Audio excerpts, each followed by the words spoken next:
Unbelievable. We're on. Good evening, everyone. I'm Robert Cristiano, Chairman of the Shelton Planning and Zoning Commission. Today is Wednesday, May 13th, 2026. Tonight's meeting is a regular meeting of the commission held here in the auditorium at Shelton City Hall. The meeting is also accessible via Zoom and by telephone. Members of the public who wish to view and listen may do so through YouTube Live. I'll call the meeting to order at 6:02 p.m. Will everyone who is able please stand and rise for the Pledge of Allegiance? Pledge allegiance to the flag of the United States of America and to the republic for which it stands, one nation, under God, indivisible, with liberty and justice for all.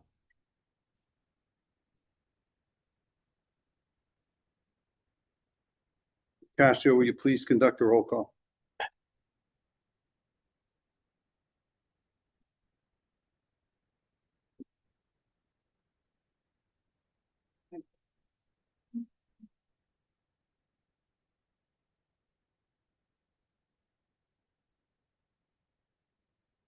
Chairman Cristiano, Present. Vice Chairman Kelly, Present. Commissioner Motto, Here. Commissioner Harcher, Here. Commissioner Ticky, Here. Commissioner Apple, Here. Commissioner McGee, Commissioner Bertola. Do not see Commissioner McGee online. Myself, Alexandria Castro, Attorney McCoy is on, he will be promoted. Dominic DeGangi, professional engineer. Present. Ava Martino, land use assistant. Present. Nicole Guzman, administrative assistant. Present. Stephanie Charbonneau, stenographer. Present. Brianna Cole, recording secretary.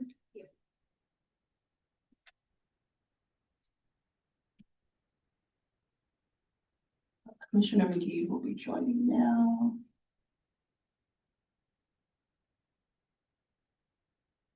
And Attorney McCoy has joined as well. Thank you. The first item on the agenda is public comment. Any member of the public wishing to discuss any item that is not on tonight's agenda may do so at this time. Those joining via Zoom should do so using the raise your hand feature. Those on the phone should dial *9. All speakers will be allowed up to 5 minutes. Please clearly state your name for the record when called upon. Ms. Castro, is there anyone in the audience who signed up to speak? On the sign-up sheet, no, but I have someone online. Okay, Will be adding in Mr. Tom Harbinson. You have permission to speak now.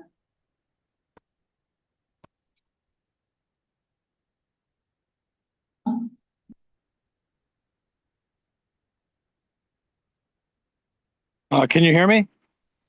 Yeah.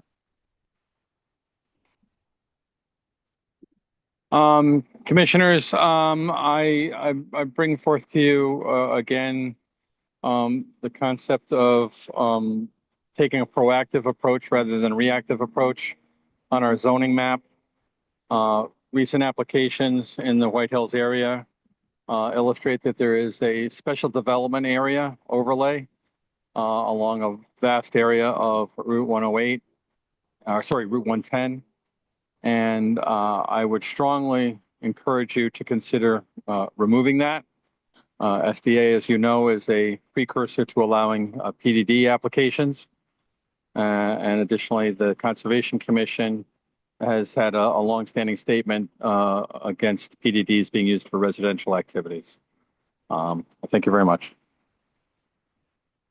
thank you, Mr. Harbinson. Ms. Castro, is there anyone else? Mr. Chairman, I can sign up. Anyone else, Ms. Castro?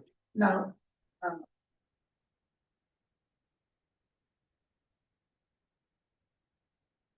Attorney Dominic Thomas, Cohen and Thomas, 315 Main Street. I just want to, and I know I've talked to your staff about this, but there is someone who obviously trolls or some entity that trolls the planning and zoning information online in the various communities. In Derby and Shelton, I get emails which I ignore, which ask to pay staff peer review fees and to please send them your wiring information and stuff and to wire the funds.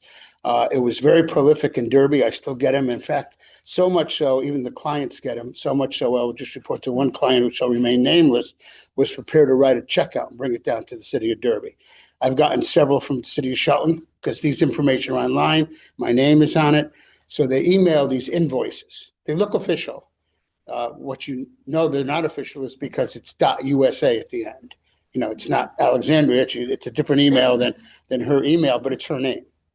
And so my only suggestion, I made it to Derby to you, is that both on the front page of the website and on your planning and zoning portion of the website, and even on any forms, that you have some sort of a notice that tells, especially the general public that file applications, that if the fees are paid here, they're not, you would never get an email about it, because I can ignore it, but then I realized my clients were even getting it, and I had to stop one from paying it. I just wanted to point that out to you. Thank you very much. Thank you, Attorney Thomas. Anyone else with Castro? Thank you. Move on to our next section. Under other business, we have a presentation from the Shelton Economic Development Director, Sheila O'Malley. Ms. O'Malley?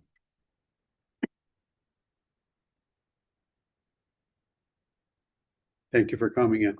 Thank you. Good evening. Thank you, Chairman Cristiano, members of the commission, Alexandria. I appreciate you allowing me to address the board this evening.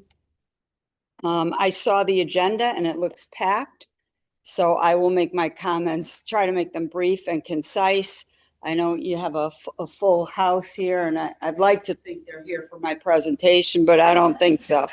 So last month, I had the privilege of being on assignment at Bridgeport Regional Business Council. Thank you to Dan Onofrio, who invited me, but they had an urban planner, a renowned urban planner, Jeff Speck, who gave a who gave a talk on a walkable Bridgeport, he called it. And there were some really, I'm sorry, I don't know how to move. Okay. Nope. Is there a clicker or? Got it double. Okay. You got a presentation. Yeah. Thank you.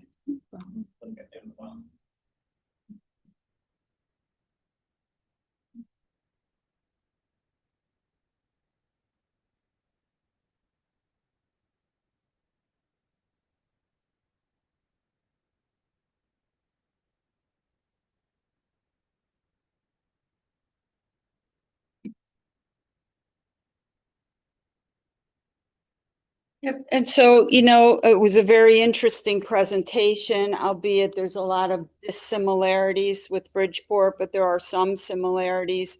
And the main focus was on what makes a downtown walkable. Obviously, a downtown needs to be useful with retail, with grocery stores, with restaurants, which I believe Shelton already has. But it creates a walkable environment. In other words, you don't need your car. You have everything right at your fingertips. A safe environment to walk in, with sidewalks, with crosswalks that are safe, and with in Bridgeport, for example, they have a lot of one-way streets. They want to convert them to two ways. I actually learned something because I thought one way was slower. But it's not. They want to slow the traffic. Yeah, and here we want to slow the traffic down so that you can see what's on the main street and you're not racing through it like a highway. Make your streets comfortable with lighting and amenities, and and curbing and brick pavers, and then make it interesting. Is there a destination? Is there a river walk? Is there a, I'm not going to get this, I'm sure, but okay. Is there a, a destination to go to? And so while I very much appreciate best practices and all of the lessons I learned from this presentation, I want to say that one of the biggest takeaways was that Shelton already has a jump on some of those things. And, Shelton is way ahead of the curve, right? I think there are plenty of things that the city has done to accommodate and create more walkable communities, a more walkable community in advance of the development, all the development that has occurred, 570 plus residential units on Canal Street and approximately 500 more coming. So I'm going to break this up basically into two parts. What has Mayor Loretti and the city of Shelton and SEDC done to help make Shelton more walkable and ease the perceived and real parking issues? And what is Shelton doing in this regard? And how can we help the commission in its efforts to mitigate some of those perceived and real parking issues? First, I want to commend the Planning and Zoning Commission because you've established planned development districts, and PDDs allow the commission and developers to negotiate on the parking ratios based on the project needs rather than on a cookie cutter sort of regulation that doesn't account for that. And also there's a central business district overlay, which also allows for the creation of rules with parking layouts that are more creative. This is Canal Street. The slide is really dark, but this is Canal Street, and in particular, this is 113 Canal Street. Brownfield's reclamation bridges the disconnect between areas of the downtown to the city core. So these are former heavy industrial fallow properties that have mostly all been converted into mixed use residential dwellings, and that creates a bridge connecting Canal Street with Howe and the downtown district. We're currently developing 113, 125, 235, 255, 267, and 281 Canal Street. And by the way, 281 is having its grand opening on May 30th at Cedar Village at Canal Lock. Give you a little shout out, Don. And so, you've got all of these properties being reclaimed. And again, you're bridging a connection between Canal Street and the downtown area.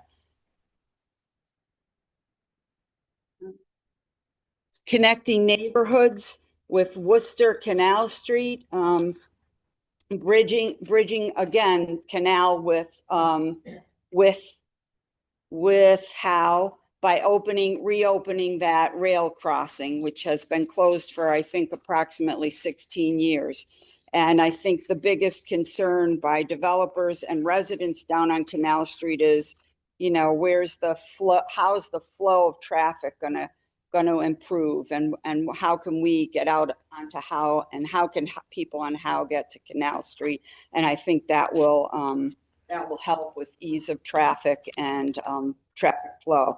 Constitution Boulevard is decongestion of traffic downtown. So whereas most of the traffic is forced to go through the downtown, with the construction of Constitution Boulevard, there's connectivity. The project links the northern section of Shelton with the downtown, and people who live in the northern section of Shelton can easily get on the highway, and those coming off the highway can make a connection as well. I'm sure know all about these already, the strategic parking areas, and and the city, one thing that was pointed out to me in that presentation was wayfinding and signage, and of course striping. That's clear and new. So while the city has proactively acquired and leased several of these lots, which provide ample parking, they need to, I guess, make it more obvious. Some of these sites I didn't even know existed.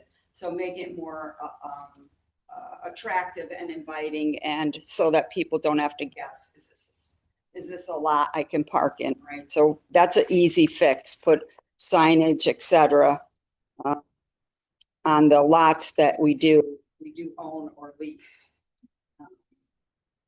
Riverwalk efforts also. The city has over a mile of Riverwalk, I believe, and we're extending that Riverwalk, and I'll talk a little bit more about that.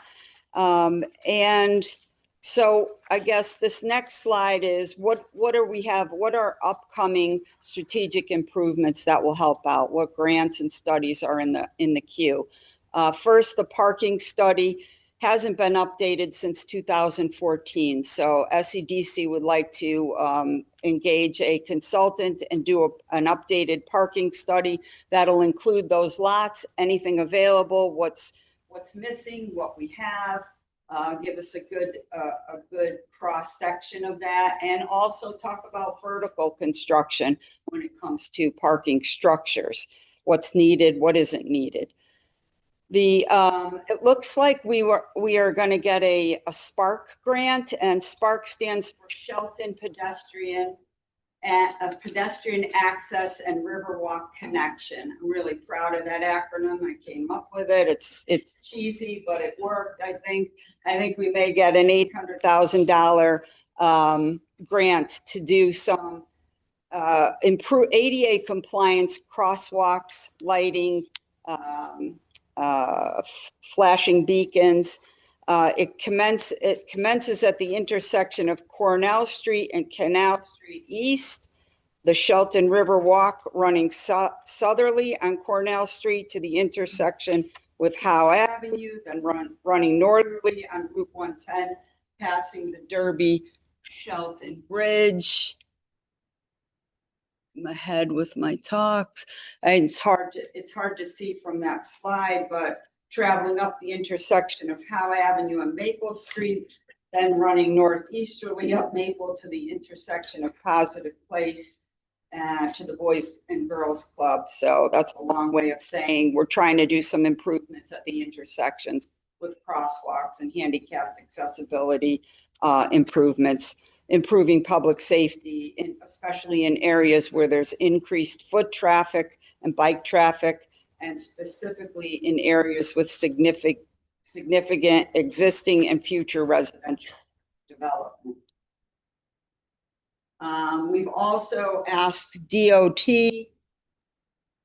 and the COG for a corridor study. It started out as a road safety audit through DOT, and now it's turned into a corridor study.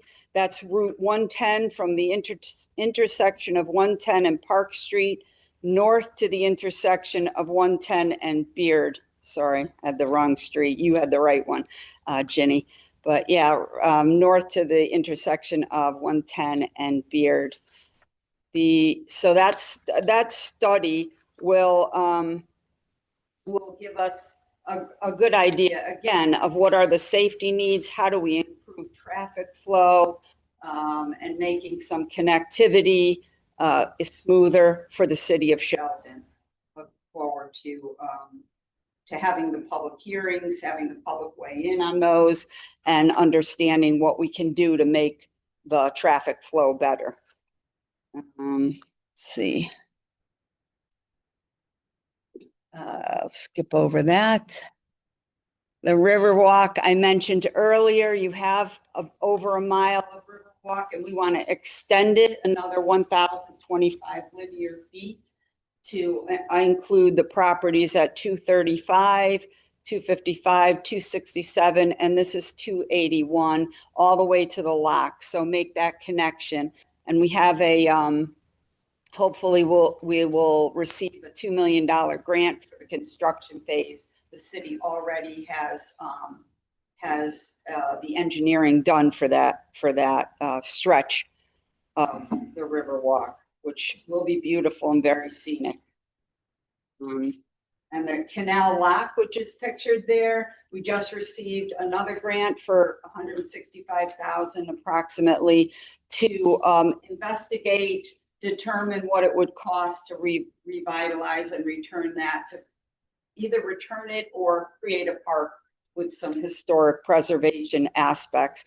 So we just want to get an idea from our engineers what that would cost. Is it cost prohibitive? And how do we connect the residents and visitors to this historic lock?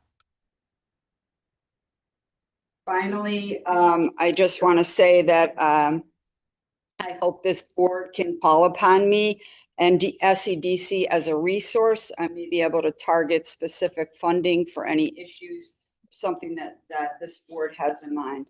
And I appreciate your time. And I would say there's questions and answer. That's our roadmap. And I would say I can make this, or Alexandria, we probably can make this presentation available to everyone. And I would say questions and answers, but I'm sure you have enough on your plate. So thank. Question. Oh, Ginny, great. I'm so happy. Okay. Just for the benefit of those in the audience, you refer to COG, and that is an entity that they may not even Sure. realize exists. Sorry, it's the Naugatuck Valley Council of Governments. It's a regional planning and transportation entity that oversees a lot of our federal and state transportation grants, and also does other things such as brownfields, et cetera. But Shelton is a member of that regional planning agency, member town, member city. And just one other thing that may help when you refer to perhaps creating a park around the locks and all that. As I don't know if public understands who owns what past the gate. Yes. What has to happen. Right. They all come together. Right. Those are good points. That we don't own the lock.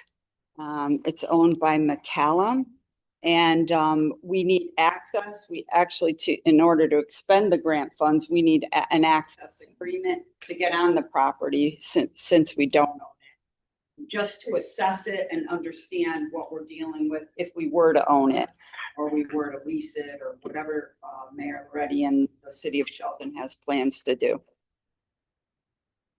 Thank you, Mr. O'Malley. Does any other commissioner have any questions for Mr. O'Malley? I have a question, Chairman, if I may. Good thing.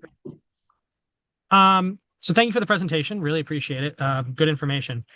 Two questions. Number one, the Spark grant, is that a state grant or a federal grant?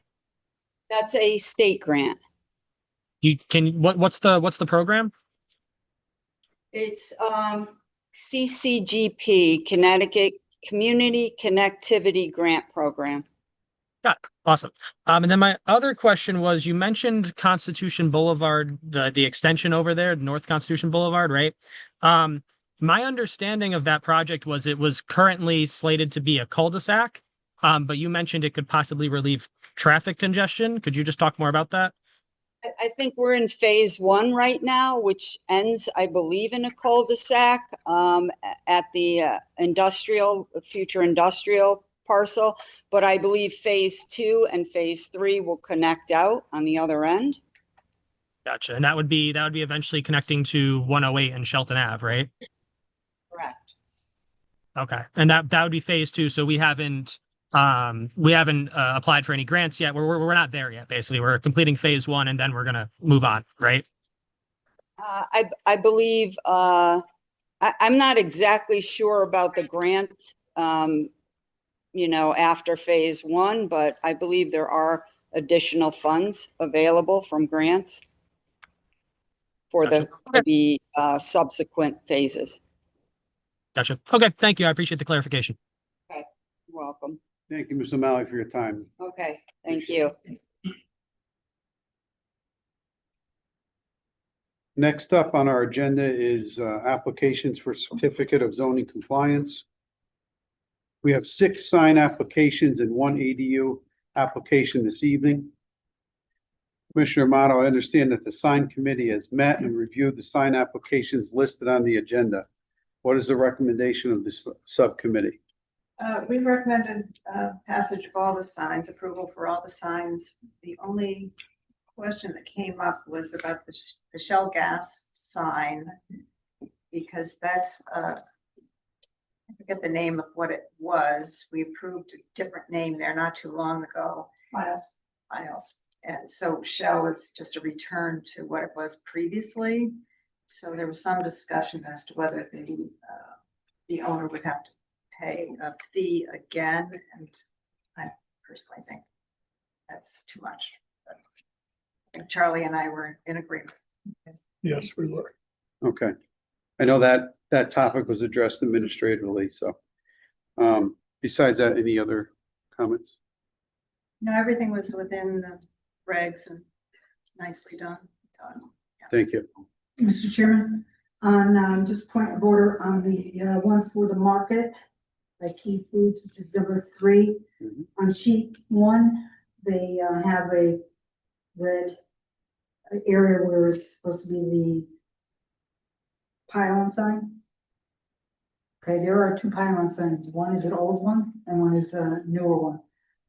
What they're indicating on the map is the old one. So if you ever do a street view, you'll see just that the ex signs who prepare this needs to make sure that they're positioning that pylon sign in the right spot. Because it's not shown properly on the this particular sheet. That's it. Is there more than one, is what you're saying?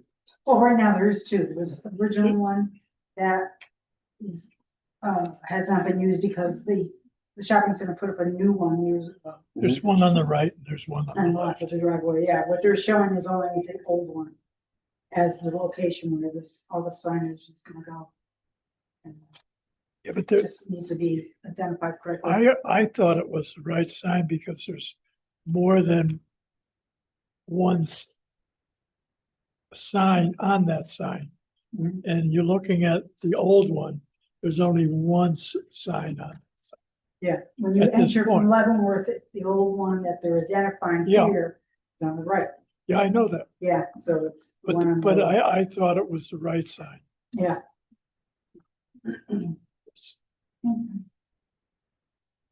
So what are we approving then? Which sign? We're approving the new one, which is on the, going in from 110. It would be on the left-hand side. Clear on that? Yeah. Okay. Does any other commissioner have any questions on the signs besides? Okay. All those in favor of the sign applications as recommended by the subcommittee, please please indicate by saying aye. Any opposed? Passes 6-0. Next is an ADU application 26-259 submitted by Demetrius Lamonis for a property at 38 Sylvan Avenue. Ms. Castro, do you have any comments or concerns about the application? I believe the applicant is present. The CEO review was a recommendation for approval based on his review of the regulations. But the applicant should. Step forward, sir. Please identify yourself for the record. Review your application, please. Dimitri Lamonis. Sorry, What else did you need? just present your application. again. Yeah. So 38 Civil Drive, we're going to be adding a ADU for my in-laws. There's going to be 2 bedrooms and 2 bathrooms. And that's kind of it.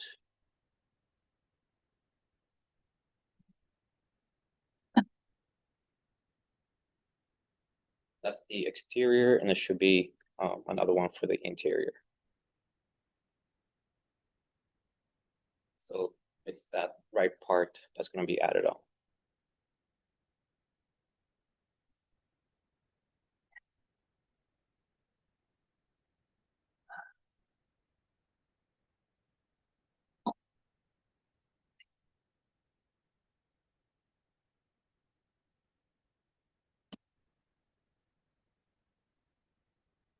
We have a common wall.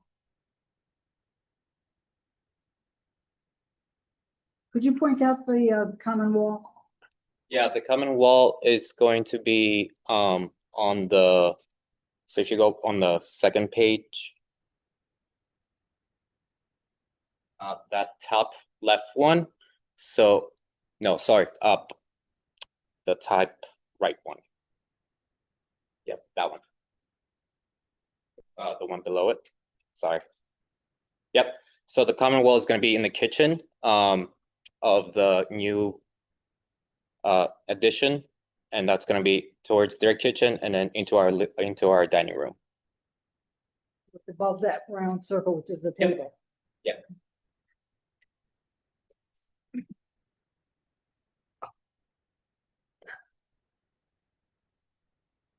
Okay, thank you, sir.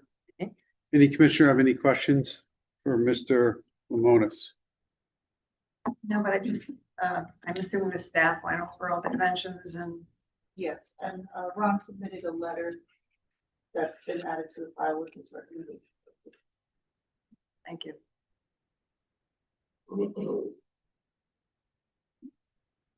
Any questions besides? How does the commission wish to proceed with this application? Motion to approve, Mr. Chairman. Okay, Second. second. Ms. Castro, you please call the roll. Who's second? Commissioner Kelly? Yes. Yep. Commissioner Apple? Aye. Commissioner Tiki? Aye. Commissioner Harcher? Aye. Commissioner Motto? Aye. Commissioner Kelly? Aye. Commissioner Cristiano? Aye. Motion passes, sir, 6-0. Thank you. Thank you. You can connect with staff during the week, okay? Okay, thank you. Next agenda item is under old business. We return to application 2613 submitted by Jim Lahani of,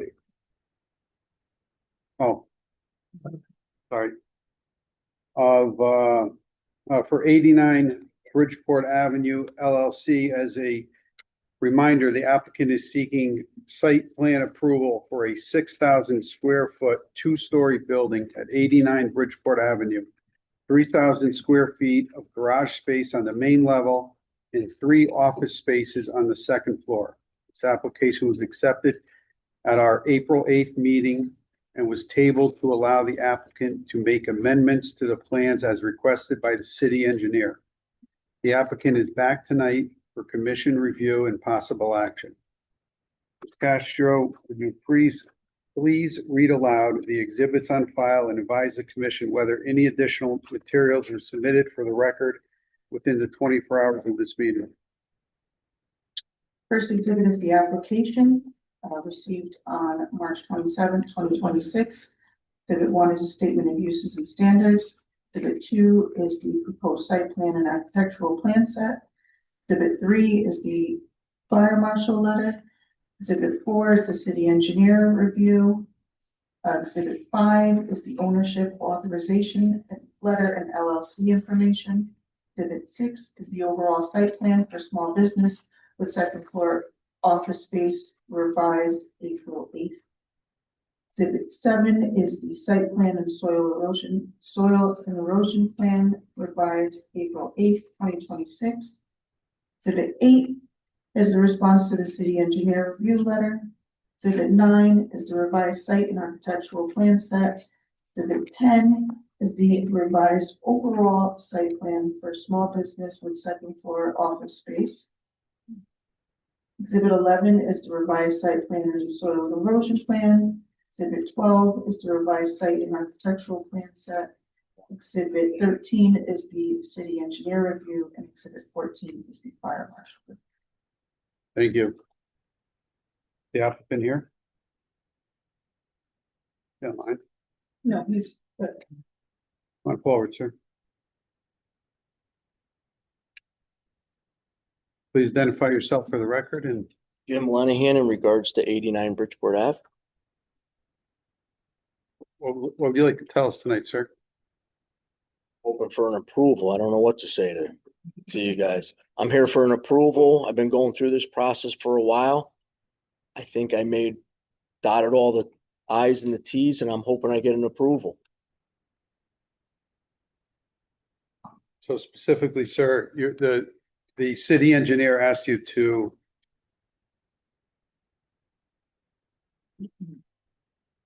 update some information. What was specifically that information?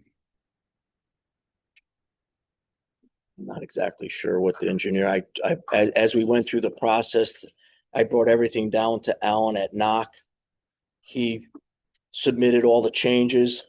I had a few changes on the, I mean, there was a few of them, but I had, people that were working for us check off everything that was asked for. I thought we were all set. I don't have specifics for you. I'm sorry. I shared the original letter from the city engineer on the screen. It was 9 miscellaneous items related to the overall site and requesting that some amendments be made on the plan set. He has since made those changes. The city engineer has updated his response and is recommending for a approval. If there's any specific plan set you want to share and go over, just let me know and put it on screen. I have a question about the new garage shop and 3 offices. Are the offices related to the garage purpose or are they separate offices? Separate. The bottom level is a shop. We own Lenny Plumbing and Heating, a small business. We're gonna park our trucks in the bottom of it, and the office spaces would be separate. Mr. Monahan? Yes, Over here. I'm sorry. It's okay. I'm a little nervous. I'm sorry. It's all right. I'm good. We won't eat you up. Thank you. Just out of curiosity, I have no particular problem with this particular proposal. That particular section of Richford Avenue is commercial mix. Yes. So, it was just the design part of me. On page A-1.2 shows the 3 spaces upstairs and the location of the bathrooms. And it seems like the bathrooms are floating a third of the way down. Is there a specific reason why? The real reason is I wanted to have apartments over the top of it, and it was not applicable. After we purchased the property, did the surveying, and was trying to move forward for apartments over it. We learned after that is not So that was gonna work. So what we did after we spent the money with the design, we basically took the apartments out and made it offices to hopefully get approved today. All right, so that's where That's where we stand right now. We stand as offices now, Right. yes. the general location of the bathrooms. Yes, ma'am. Okay. Yes, ma'am. Basically, we whited, not necessarily say whited it out, but we left them where they were to save time and effort to change it over to what is that we're hoping we could do the offices. Okay, and then, on the screen, over here behind me. Yes. Yep. On the left, you see that one office space on the left. The other question I had was, why is there a jog that cuts into the middle? It was probably from the old design from the apartments for some reason. But again, we just did as little as possible to make it applicable as offices. So we basically took everything out, left the bathrooms where they landed, and trying to move forward to get the approval for offices. Okay. So we did as little as possible to bring it to your attention as offices, knowing we can't do the apartments at this point. Okay. 8 shows the rear elevation. Keep going. Okay, so that would answer then my last question. Yes. So how come you had 3 separate staircases to get up into each individual one? I just thought that was strange because I thought, please, why don't they just have one continuous slab of concrete or whatever and stairs on each side? I think again, that it was all from the design in the very beginning for the apartments, and we invested money into the design to get, how do you say it the right way, to get shot down and then do as little as possible to bring it to be approved for the offices.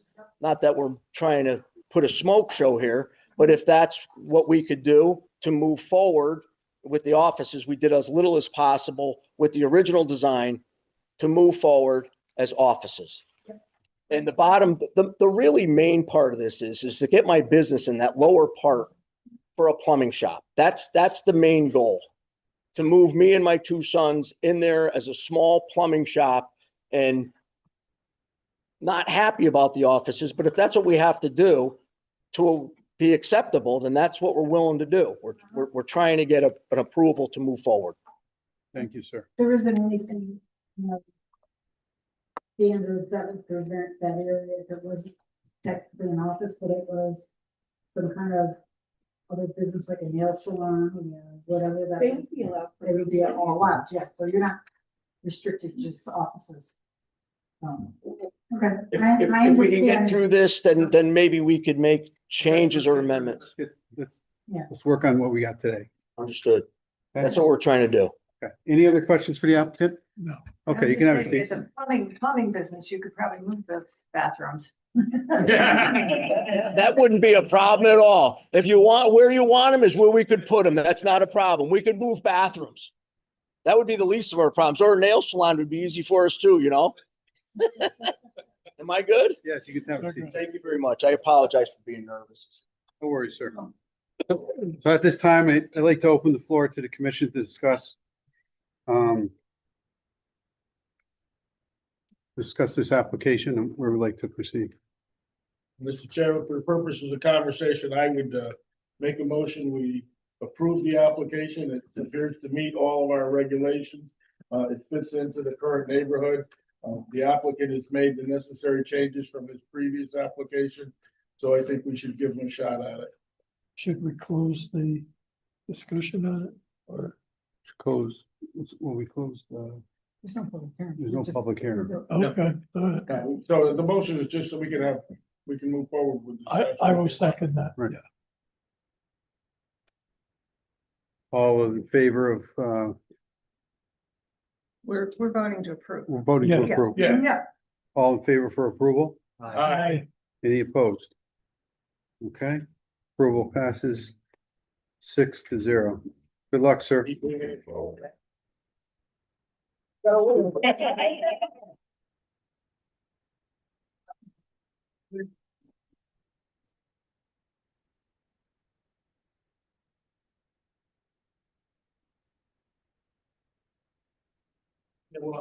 Okay. Okay. Next on the agenda is public hearing section. Before we begin, I will share the protocol for tonight's public hearing.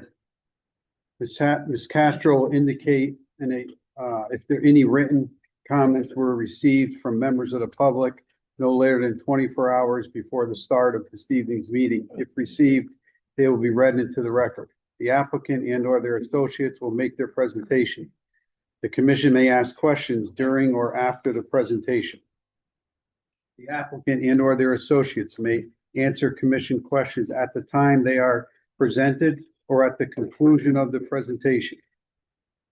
At the point of each public hearing, when the chair asks for public comments, the speaking order is elected officials present in the auditorium, followed by elected officials participating remotely, then members of the public in the auditorium, followed by those participating remotely via Zoom or by phone. Those in the auditorium will need to list their names on the speaker sheet. Those on Zoom will use the raise their hand feature. Those on the phone will dial *9. After being recognized, please state and spell your name and provide your address for the recording secretary. Each speaker has 5 minutes to present comments, which should address specific criteria of the zoning regulations, the merits of the application, and be new information, not a repeat of comments from the prior speaker. Comments and questions should be directed to the commission, not the applicant. Members of the public are expected to be quiet, observant, and respectful. Disruptive attendees may be removed from verbally participating. The applicant's attorney and/or associates will be given the opportunity to respond after the last member of the public has spoken. If the commission feels information is needed, the chair will ask for a motion to continue the public hearing. If the public hearing remains open, the commission may make public comment, may not make public comment, discuss the presentation or receive additional information from anybody. If the commission feels all questions and concerns have been addressed, the public hearing will close. The commission reserves the right to discuss the application at the close of the public hearing or to schedule discussion at an upcoming meeting. So, the first public hearing this evening is for application 2614, submitted by Dominic Thomas for Kristen and Benjamin Perry at 126 Howe Avenue. The applicant is requesting a zone change to establish a planned development district on approximately 0.76 acres to allow 36 one- and two-bedroom residential units with on-site parking. Thank you, sir. Commissioner Motto, would you please read the legal notice for this application on the record? Okay. Initiation of application 26-14, Donna Thomas for Kristen and Benjamin Perry at 126 Howe Avenue. Assessors map 106C16, consisting of plus or minus 0.76 acres for a zone change to establish a planned development district, EDD, to allow 36 one- and two-bedroom residential units. Plans entitled Initial Development Plans and Final Site Development Plans, Planned Development District, prepared by Rose Tizo and Company LLP, dated September 17th, 2025, are on file in the planning and zoning office. Property was generally found as follows: northerly by 11 Park Street, easterly by 120 Howe Avenue, southerly by 35 to 37 Park Street, westerly by 130 Howe Avenue. Thank you, Commissioner Motto. Ms. Kash, would you please read aloud the exhibits on file and advise the commission whether or not any additional materials were submitted for the record within 24 hours of this meeting? Application was received on April 1st, 2026. Exhibit 1 is a statement of use standards. Exhibit 2 are the civil and architectural plans dated March 4th, 2026. Exhibit 3 is the stormwater drainage report. Exhibit 4 is public comment. Exhibit 5 is the city engineer review. Exhibit 6 is the certificate of mailing and notice copies. Exhibit 7 are signposting photos. Exhibit 8 is the fire marshal review. Exhibit 9 is the engineering response. Exhibit 10 is the public comment and attached petition with signatures. Exhibit 11 is a review by our engineer, Dominic DeGanchi. Exhibit 12 are revised site plans. Thank No you. additional. Thank you. Mr. Thomas, assume you're representing the applicant. Would you please identify yourself? Mr. Chairman, point of order. It appears that on the statement of use, we have it property identified as an R4 zone. And on the petition for a planned development district, we have it identified as an R3 zone. Can we have a specific determination as to which is accurate? Because one of them is not. I think that the difference, I think the staff should give us the. okay, fine, whatever.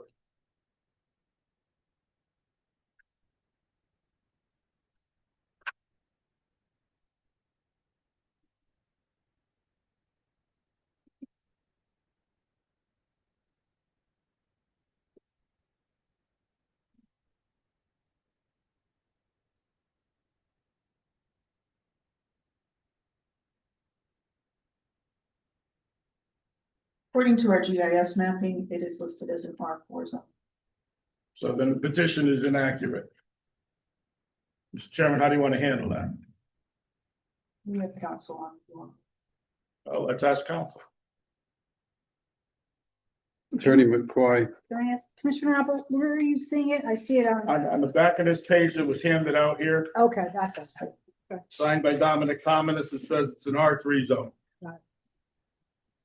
I see where it says R4 on the state news. Okay, got it. I think the confusion was originally based on your planning and zoning map, whether the situation with the colors, because I always double check the assessor's records against the planning and zoning. And I believe it abutted an R4 zone. Bridgeport zone was close. Or at least an inaccurate application. Attorney McCoy, you have the two documents available.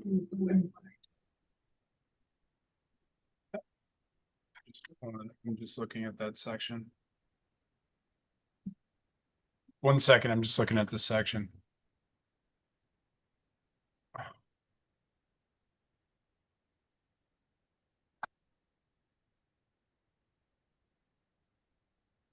Attorney Thomas, why was that again? You said? Okay, with respect to the application, I think I made a Scrivener's error in looking originally when I did it, and looking at the zone map, the zoning map looked like it may have been in the R3 zone, which was close. I double checked it against the assessor's records and then went back and I forgot to change. It's a Scrivener's error in the application. I don't think it has any relevance to the application because we are asking to amend it to the, either one is a residential zone. We are asking to amend it to a PD. And the basis is, of course, as I will present, that you are in a transitional area, a substantial transitional area of high density residential surrounding this property in several locations. Do you want to, I mean, he can file a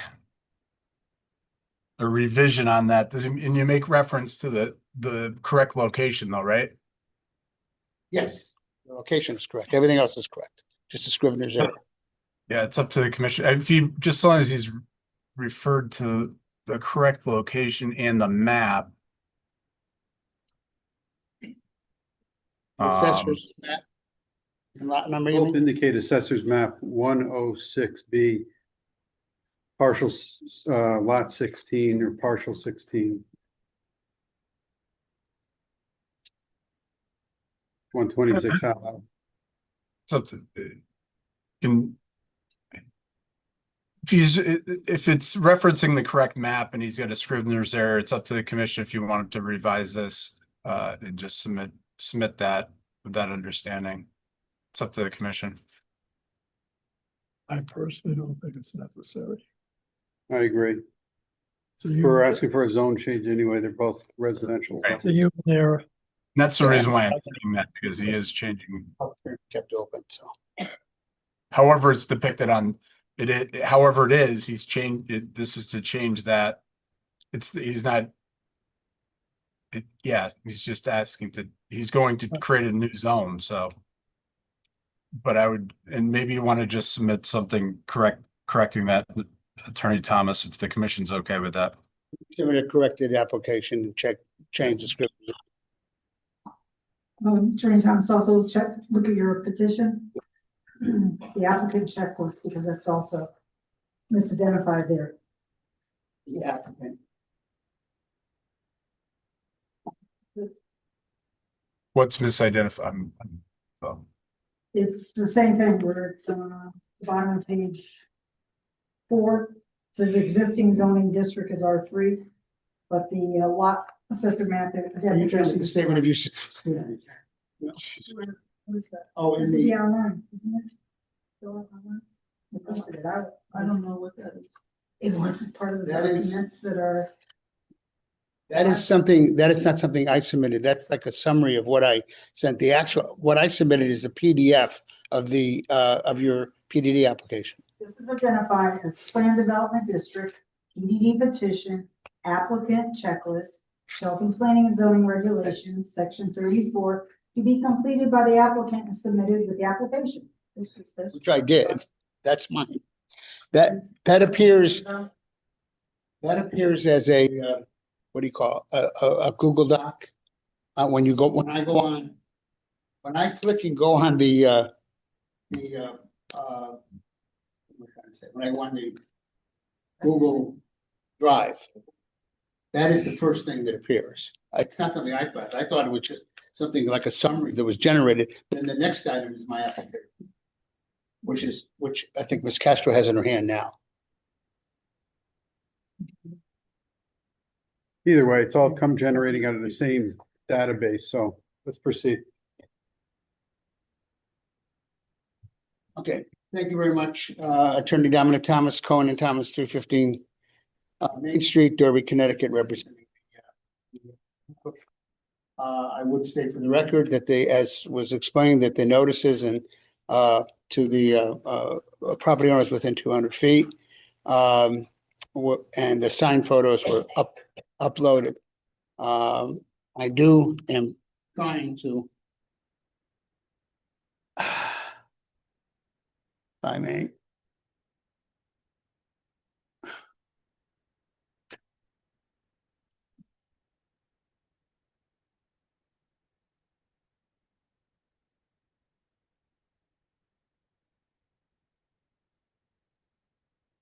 I've been admitted.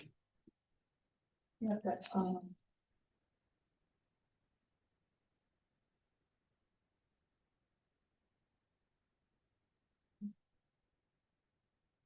you have to ask permission to share.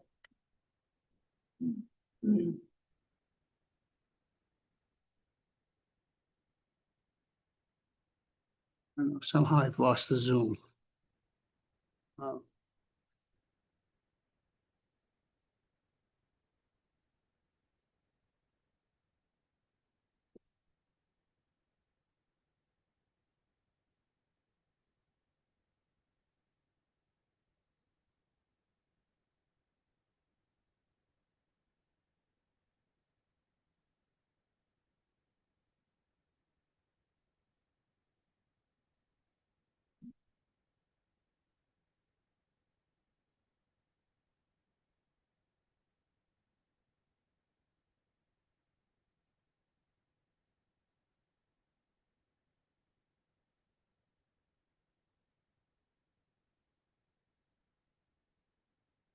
Can I screen share now, or No, you declined to be with me. I did? Okay.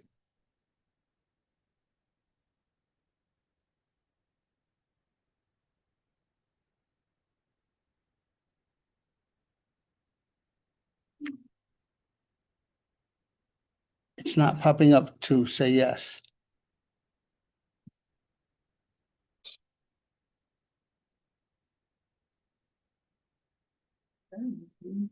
Huh? Sending it to you. Okay.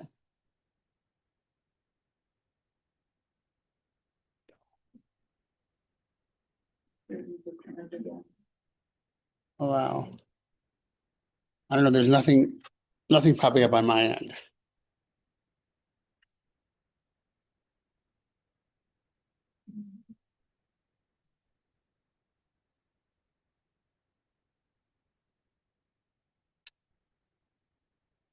Let me sign out. Let me sign out and go back in again.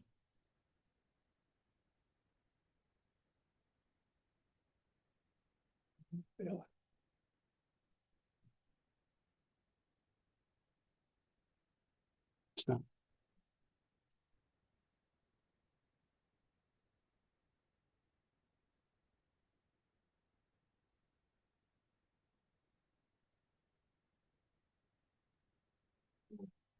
Raise your hand real quick, so she can identify you.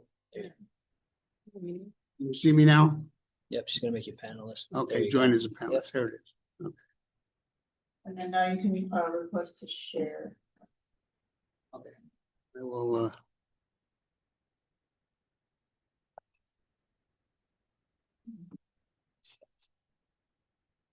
this thing that is in the way.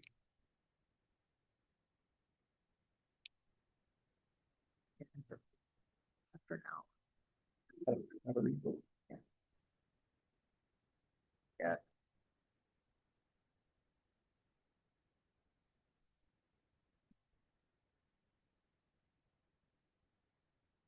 Okay, thank you. Sorry for the technology glitch. We are back on. What I put on the screen is a copy of your assessor's map, which I've also passed out.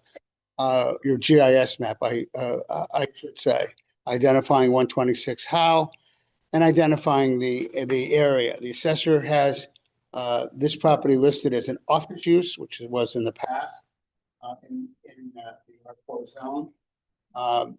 The current building on the site is in extremely poor condition. And the site is a site that is some quarter mile from Route 8 exit, now it's I think 12A. And is in an area of high density residential development over the years. And you can see that what I've noticed, there's condominiums and apartments, multifamily in the area. Those are just the ones that are substantially over 5 or 6 family. There are also other right on the south side of Route 8. There are I think 6 family units, and I did not bother to identify areas like, for instance, next to the condos that are to the north of the site. There are 3 or 4 homes that are all multifamily, 2, 3, and I think even 4 family in that area. So it's a mixed residential area. It is somewhat also mixed with respect to commercial sites, not in the immediate area, but obviously, like I said, it's a quarter mile from Route 8 and the upper end, shall we say, of the downtown area. And you go slightly to the south and you are in the Grove Street area where there are some commerce, and then it's part of basically the River Road corridor. The proposal is for 36 2-bedroom, single-family condominiums. So given the fact that there's been high density in the area and it is a multifamily, it would fit really with the uses that are on the within the area. Another important thing, the development, as you will see, and I'll leave it up to the engineers to present that development, will remove an existing rock ledge on the site, which creates a sightline issue. Looking north, I'm sorry, coming out of Park Street. And when you look to the south, there's a substantial rock ledge that goes right up, and that's going to be removed and increase the sightline. That is a rock ledge that's in between this property and the condominiums that are next door to it. We have had a traffic report ordered. Unfortunately, due to the time frame and the busy condition of the traffic engineer, it was not going to be ready for today's meeting. So we are requesting that the public hearing be kept open so we can submit the traffic report. With that, I'm prepared to answer any questions on the statement of uses and standards and the documents that I have presented. I will state for the record, there are 3, as explained, 3 sets of engineering, the original, then there was a revision in accordance with the city engineer and a revision in accordance with comments of your zoning engineer, Angie, that were submitted. So if there are no questions for me, I would turn it over to Pat.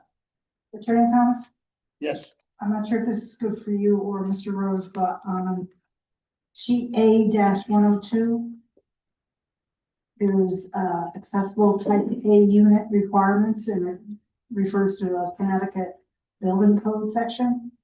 So that isn't something I really remember an applicant providing for. It would be 2 1-bedroom and 2 of the 2 bedrooms. So can you go into that or? Okay, that is a AIA, and of course, if I put an AIA on, I have to then charge more than my. You want me to run the? Patrick Rose, Tizo and Company, 35 Brentwood Avenue. Just to answer Ms. Harder's question, is that there's a requirement by the building code to provide 10% accessible units in the building, about the 4 units. That's a Connecticut state. Connecticut State Building Code. Okay. Right. Not Those are, all ADA compliant. type A units. All the rest of the units in the building will be type B units, which means they are adaptable. They could become type A's if they needed to. Go into the diameter, the radius or whatever in a bathroom, the doorways. Correct. And well, there was a Shelton resident that had been in touch with me over the last couple of months because he would like to be self-sufficient, and problem that he is having is that sometimes a kitchen is set up where the dishwasher would normally be. that's a gap, so if the wheelchair can go in there, so you could use the counter. But all the cabinets are right up here, and there's no way, if your wheelchair around, you can access anything in the cabinetry. And I know that there is, from watching HGTV, there are things where you can pull down the shelf, it's on like a hinge or something. But does it go as far as that when it comes to? It doesn't go as far as the upper cabinets, as far that the lowest shelf of the upper cabinets is 18 inches above the 34-inch height of the countertop. That's the requirement of the upper cabinets. Yeah. The other part is in the closet. Even if it's a walk-in closet, you normally have your rack, hanging rack up here.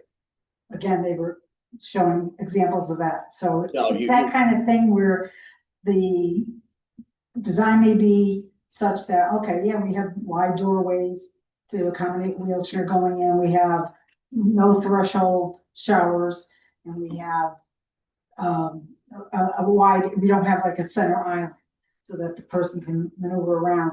But there's other things that I'm not sure if that's a requirement in the section, whatever. We're required to build the accessible units per type A units, which is ANSI 117.1, it's a federal code. Yeah, but it doesn't go into that. Doesn't go into that detail. specific of a detail, correct, it doesn't. Is this what you want? Yeah, no, let Manny go through that. Okay. The SB1 is fine.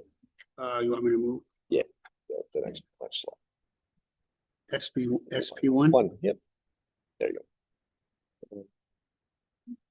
Exactly, yeah.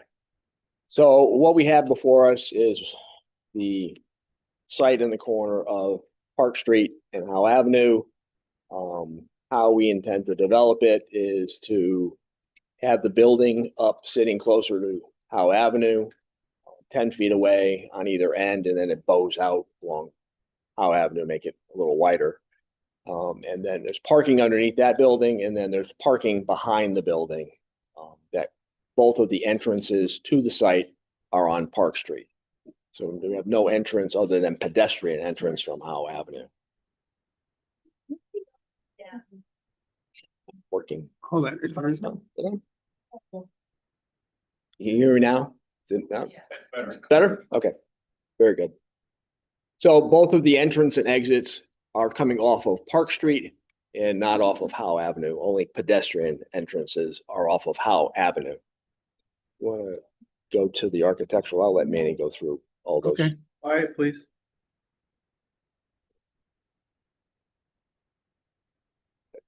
Back one, just go. 101. Now go to SP. We go to A1. A101. A101. Haven't even. Nope. Okay. I can try to. That's right. Hold on. 102. So what you can see on this is A102, which are the units. There are 4 floors of residential. There are 9 units on each floor, for a total of the 36. There are 21 bedrooms total and 16 2-bedrooms. The size of the units range for the 1-bedrooms from 853 square feet to 994 square feet. And the 2-bedroom units range from 1,026 to the largest is 1,362. Each one of the floors has 2 exit stairs, which exit out towards Howe Avenue, and then there's a center elevator. On the corner of the building, on the lower left-hand corner, there's a turret, which you'll see in the elevations on the corner of Park and Howe. You go to, yeah, that's fine. Front elevations of the building, we have the lower level is all parking. What we've done is we've put a brick knee wall all along to protect light penetration from parked cars out from the building, and then put aluminum louvers, which cover the openings but provide fresh air into the open parking structure below. In the center entrance, you see the gable entry there. What we've done is we have cementitious shakes on the first floor. We have horizontal clapboard siding on the 2nd and 3rd floors. And then under the The fourth floor is under the roof. It's inbuilt, the units are built into the roof structure so that you have a sloped roof starting from the floor, essentially, of the fourth floor, sloping up to the roof of the building. And in order to get windows in, we provided dormers, which are gable dormers and shed roof dormers for that. Left-hand side, you can see the turret, conical roof above it, which is some emulation of the building that currently sits on the site right now. Quick question. You mentioned, sir, that the fourth floor, because the units are built into the roof, that you have areas that are less than 7 or 8 feet because of the angle of the roof. So what happens to the size of those units? Size of those units will be slightly less because we can't count square footage beyond 5.5 foot of height. So in the corners where those dormers are, there will be square footage which wouldn't be counted on the total square footage. The lower, oh, sorry, Jim. Excuse me, on A201, so this rendering up at the top, that's gonna face Howe Avenue. That faces, the top rendering faces Howe Avenue. That's The one below it is gonna be facing Park Street.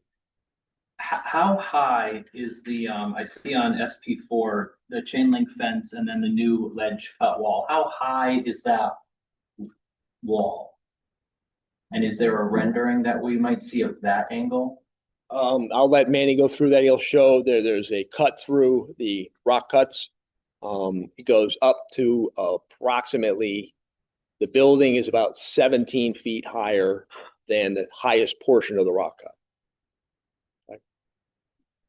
The on the lower elevation there, left side is the Park Street elevation. You see the entrance into the garage or parking spaces.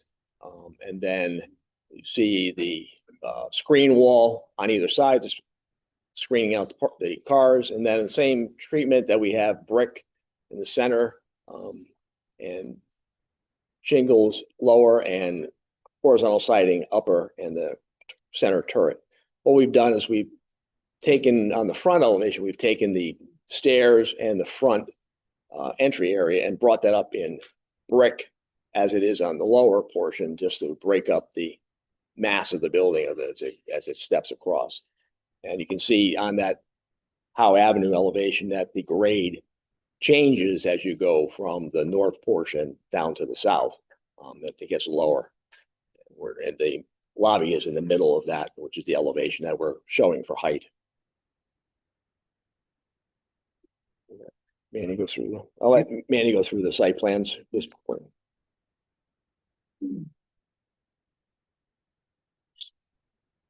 If you want, I can control it. That's fine.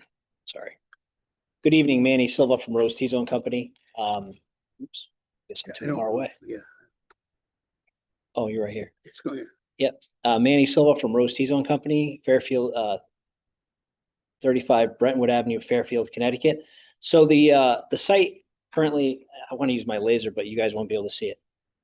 This SP0 is our phase 0, or basically our phase 1 stone erosion control. So when the mass excavation of the property will occur, this area here will have stone erosion controls to kind of protect the site, the offsite areas from any soil erosion during construction during a rainstorm.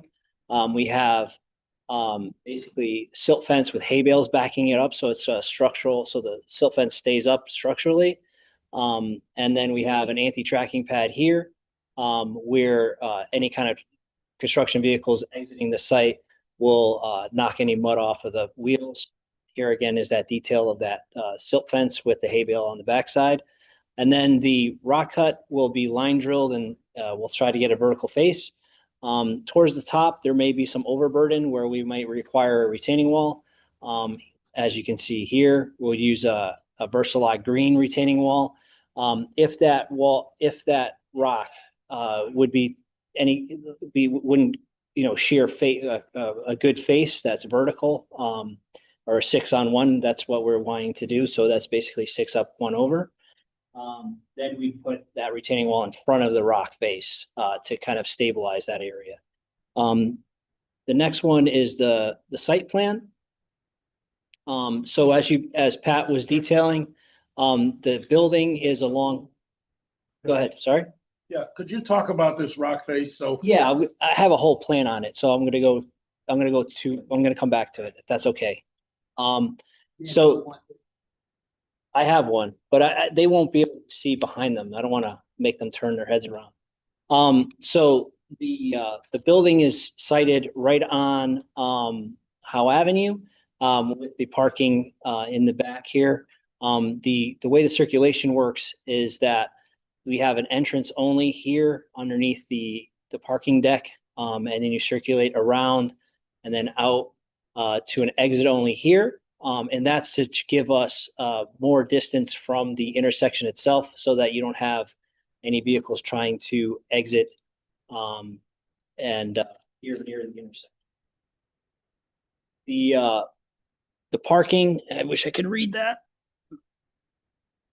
I'll zoom in here so that you could see the parking ratios and the data. So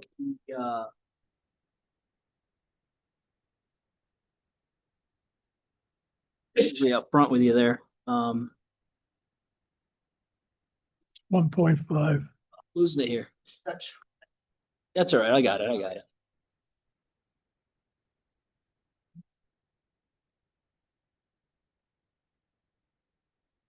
So again, the parking area is half of it is under the garage, and the other half is out in the back.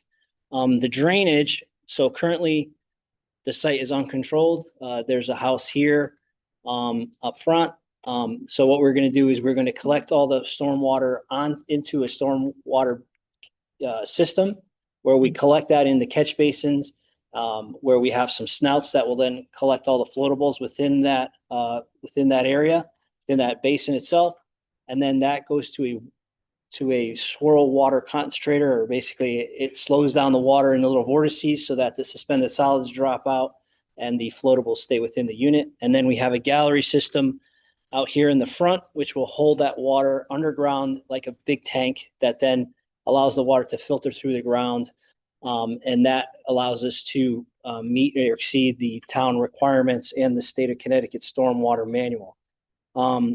The stormwater numbers, which is in the report, we have a reduction from all the storm events. We have a 31% reduction of stormwater coming off the site from the existing at the 2-year storm event. At the 10-year storm event, we have a 27.5% reduction. And at the 25-year storm event, we have 11% reduction. So we are reducing the amount of water coming off the site from the existing condition, because currently there's a pretty good, as everyone knows, there's a pretty good slope to it that has some rock, so a lot of water sheds off of it. On this condition, we're going to flatten it. We're going to collect that water, treat it, and then hold it on site, so that we reduce the amount of water coming off the site, but we also increase the water quality. We have a control structure here, basically how we keep the water on site, and we meter it slowly off time. Here is this the section? Yeah. So here's the cross section of the rock cut. So how we are going to achieve, let me blow it up right here though. This is a little bit more of a better graphic. Got it? Yeah.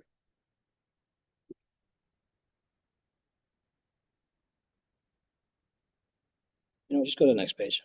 Just go to the next page. It's no. Yeah, you froze. So what we're gonna do is we're gonna have a 2-tiered rock face, and the reason is because I'd like to keep the vertical faces of the rock to a shorter distance instead of having a larger one slope. And then we have these rock catches in between, right? So we have our first lift, which is approximately 10 feet. And then that'll have a rock catch at the base of it. And then the next tier will have a 2 to 5 foot, I think it's a 5 foot bench. And that will then go up, it can go up to, I think the maximum is 15 feet on the upper section.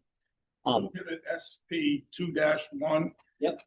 It shows a 17-foot cut to the first tier. Right, so a 17 foot, I misspoke. Right, 15, I think I was trying to be around 15 So what I did is I took the section through the worst case scenario, which is that deep corner. So Just a minute, I gotta. okay, so if it's whatever I dimensioned, if it's 17 feet, then it's 17 feet on the plan. There's no 10-foot cut. There is, so what it is, it's 17 and then they reduced, so I reduced that first lower wall from 17 to 10. And then the upper one is the balance. And of this whatever. is just a raw rock face. It's not, as the city engineer noted, a 36-foot high block wall. So the block wall, why the block wall is shown and detailed on the plan is if we run into, when we're doing the line drilling and removal, is if it becomes that the rock isn't holding together, right? So if it's loose, we build the block wall in front of it, right? My question was, it's not a block wall, it is a rock wall, and it may have a block wall in part of the rock. Correct. And do you have a geologic survey that says that rock will be able to be stable sitting by itself? So from our experience in the view of the area, similar to what we did at on Daybreak Ridge, this area of downtown Shelton and along the river has a pretty hard igneous rock. So it's like that gray rock that stands up very well. Whereas in the areas of southern Shelton, around the Huntington area, around Route 8, as you go into Trumbull, that's more of a sedimentary rock, or a rock that's older, and it had a lot of glacial pressure on it. So once we remove that, the glaciers are gone, obviously. And then when you uncover it, it starts to release that energy, and it starts to flake like a mica, or similar to what you've seen on Route 8, where they had to batter that back because it starts flaking off. Whereas on Route 111 on River Road, you have right near the 110. I'm sorry, 110. 110 along on River Road, as you turn near past the Indian restaurant, you can see that there's some rock cuts that the state did many, many years ago, and they're in the same state that they were decades ago.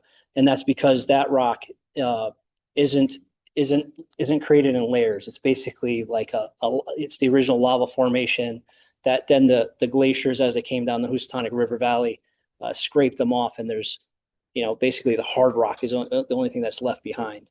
My question was, do you have an engineer that has Yes. looked at this rock? Yes, as soon as prior to any kind of construction like this, prior to a building permit, we do borings, and then they'll do corings in the rock to ensure that the rock is a good state to be able to do what we're asking it to do, which is in this case to become retained. So I understand your slope. For every 6 vertical feet, you're sloping it back 1 foot. Correct. Yep, it's a 6-on-1 slope, and you can see there in that detail, we have a rock catch at the base with a little berm to stop anything from rolling off of it, and then we have another bench up top, and then right there at the top where you see that overburden, because we don't have a lot of space. For instance, at Daybreak Ridge, we had a lot of land behind it, so we were able to slope that back at a 2-to-1 or 4-to-1 slope. Here, we may have to put a block wall on top because we're close to the property line. Your slope on SP2 and your slope at SP2-1 are significantly different. So this is which one's accurate? So the one on the SP21 is the actual condition is what we're proposing.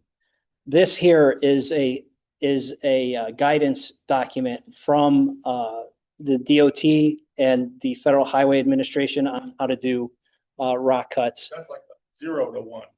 Yeah, no, but that's also, you can see it's just a figure from an actual guidance document. Yeah, no problem. So again, can you just zoom out and go back to the.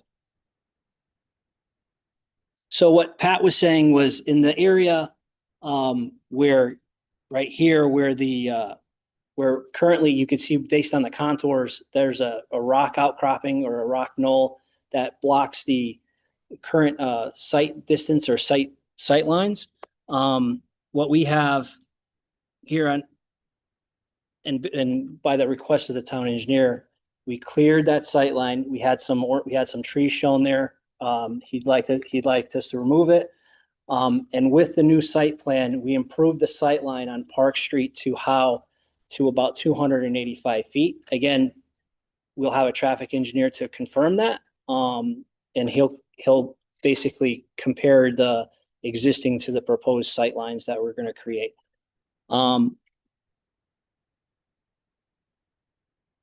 That's that. I think we went over to SP21. And then SP3 is the overall phase 2 soil erosion control plan. That's where we have a temporary sedimentation basin, basically to collect anything that comes off the site into a kind of a makeshift retention pond, let everything settle out of it. And then from there, it will let water leak out through another filter. And again, that's to prevent any kind of sediment or any pollutants leaving the site during construction. We also have some silt sacks in the catch basins themselves, and that's like a filter fabric that goes into the catch basin units. We have them also protected out in the street just in case that needs to happen, which we don't anticipate. And then the SP4 is the ornamental landscaping plan. Again, we use we use some ornamental trees around the parking areas, and then I had some on the front, but the town engineers, and he's correct, had us revise it to have some just low-growing shrubs and grasses along the frontage of Howe Avenue until we get to the halfway point of the site. From there, we have some ornamental trees because it doesn't affect the actual sight line. Let's go to the next one. Even a canopy of those trees when they're mature. So we show them as being 3-inch caliper. So they'll be about 7 to 8 feet tall now once you put them in. From there on, we tend to use like pin oaks and maple trees that are native to Connecticut, and those will have, yeah, I think they grow up to 40 feet. But in the near term, yeah, they'll have a pretty good shade tree canopy to try to reduce the amount of heat on that asphalt. Why? Widthwise, I mean, they're like say pin oaks grow a little bit more columnar, straight up and down, but the maple trees and the dogwoods will grow outward in kind of a ball. That wouldn't have any impact on sightline?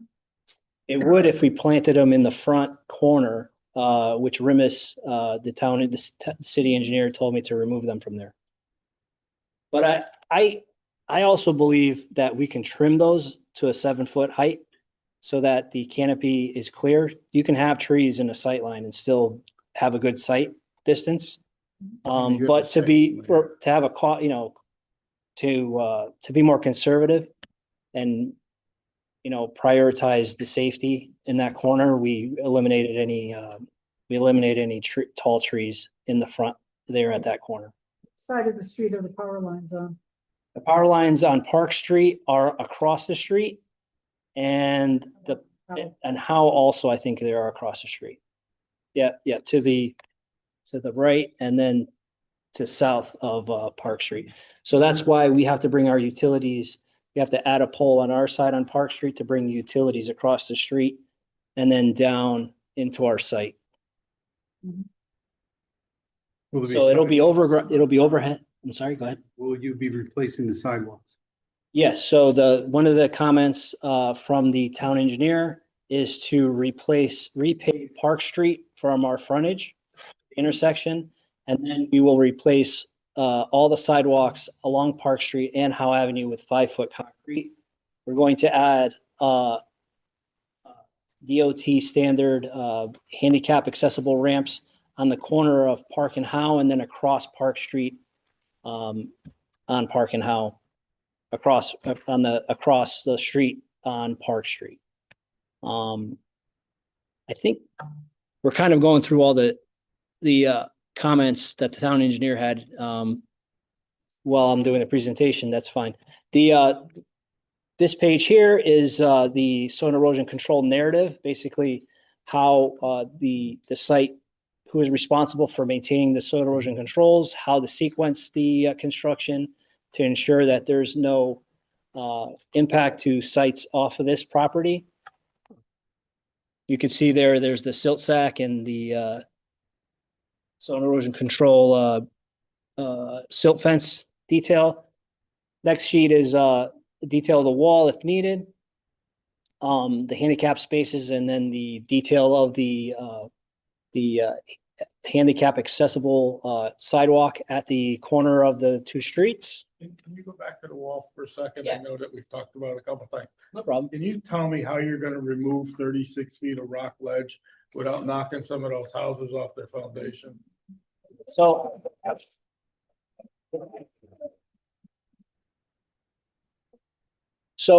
how we've done it throughout the town and in other towns is that, number one, we get the geological survey done to make sure that, and we do some corings to make sure that the rock is a stable rock. And like I said, we have experience in this part of the town where it is a very firm weathered rock, or hard rock. And then what you do is they basically drill these lines where they're going to put the charges in, and then they call it a line blasting, where they crack the rock in a straight fracture. And then what happens is that you start to excavate from the low side up. So then once that fractured rock comes down to where the existing grade is near, say, Howe Avenue Park, you would excavate that fractured rock little by little. And then that would be as in tiers, similar to what the overall look is going to be, but it'll be basically stepped up in tiers. And then what you do is once you get that first layer off, you drill it again, fracture down, you pull that face off, you remove it.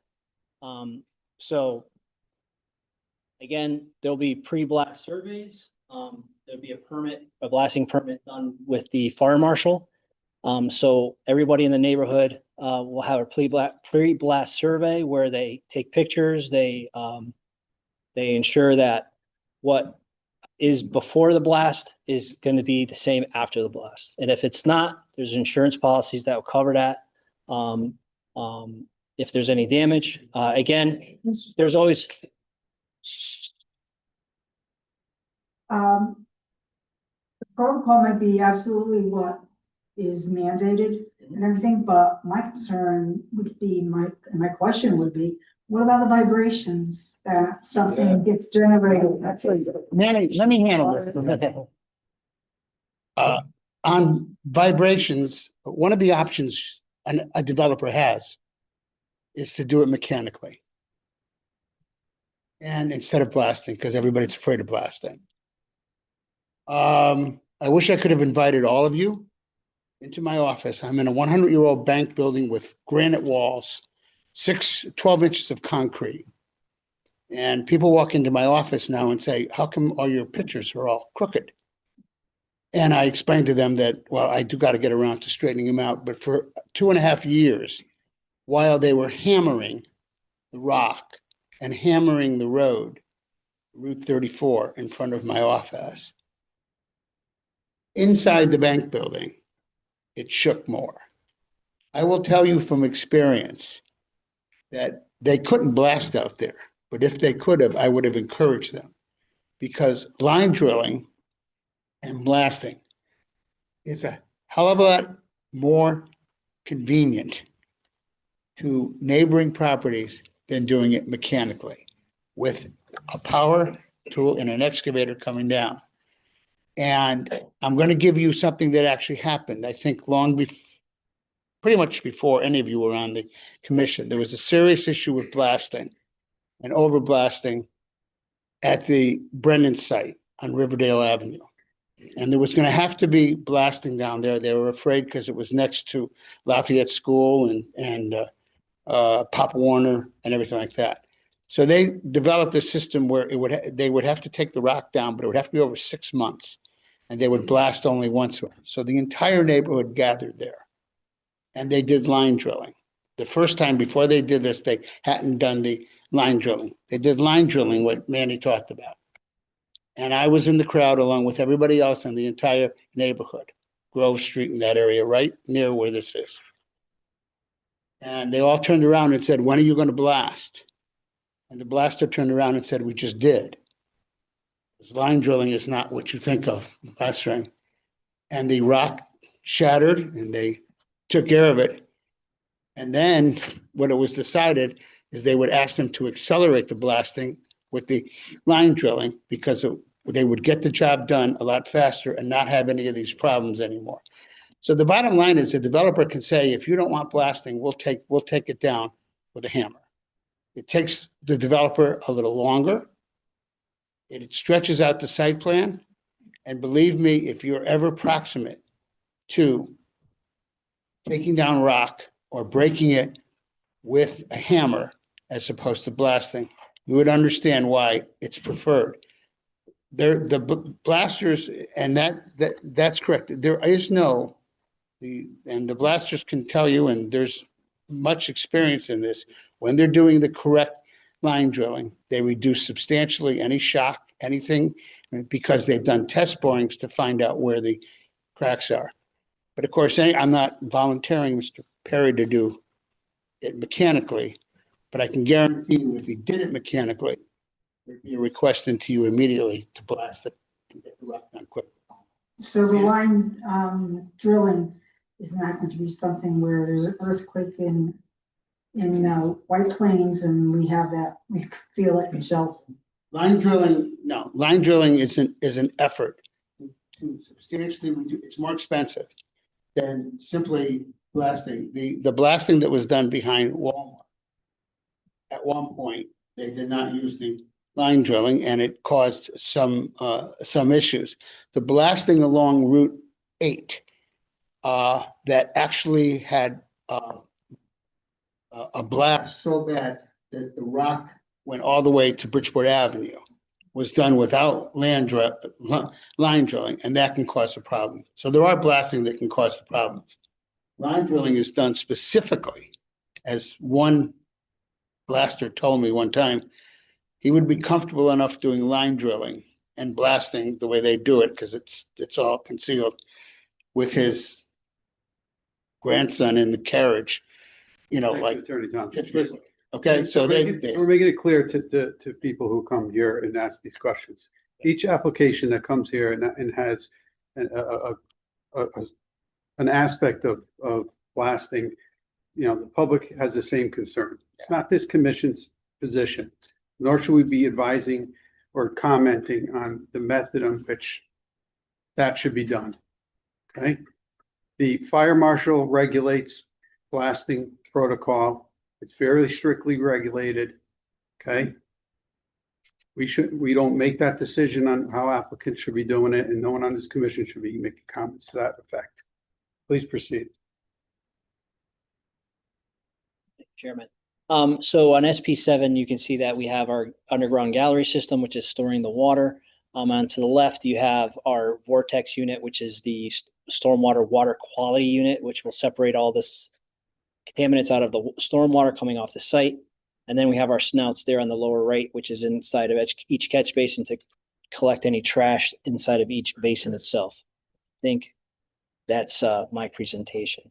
So I just wanted to reiterate or summarize that basically the site is compliant to the 2024 stormwater manual. It complies with the City of Shelton's stormwater regulations, which is to reduce the amount of peak flow coming off the site and then to increase its water quality.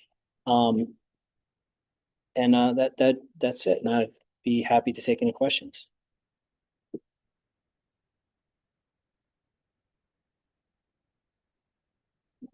Thank you.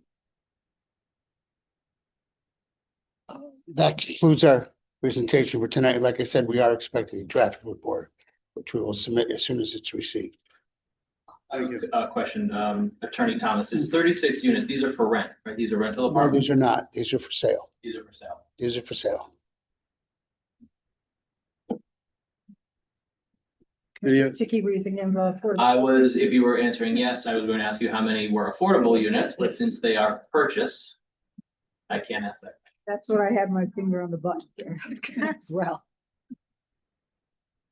Okay, seeing we have no more questions from the commission, we'll move to. Just one more quick question. Sure.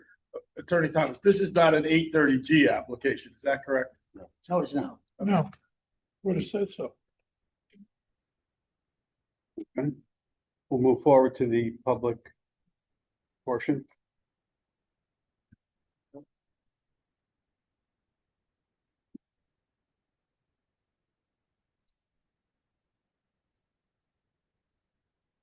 No.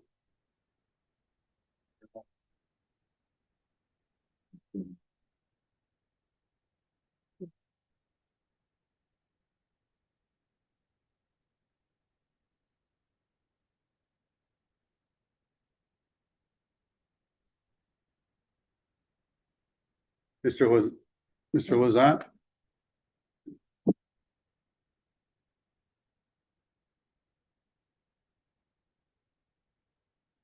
Brian Lazat, 198 Division Avenue. Good evening, members of the Planning and Zoning Commission. My name is Brian Lazat, Ward 2 Alderman, and I'm here to do my job and represent my neighbors to the best of my abilities.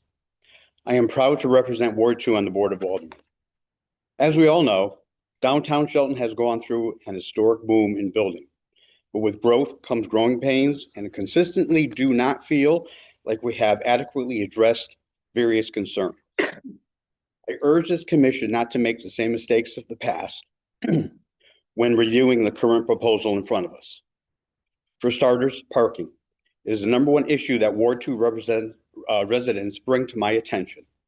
Put simply, 1.5 spaces per unit is not enough for a location where only other realistic alternative parking on Park Street is available.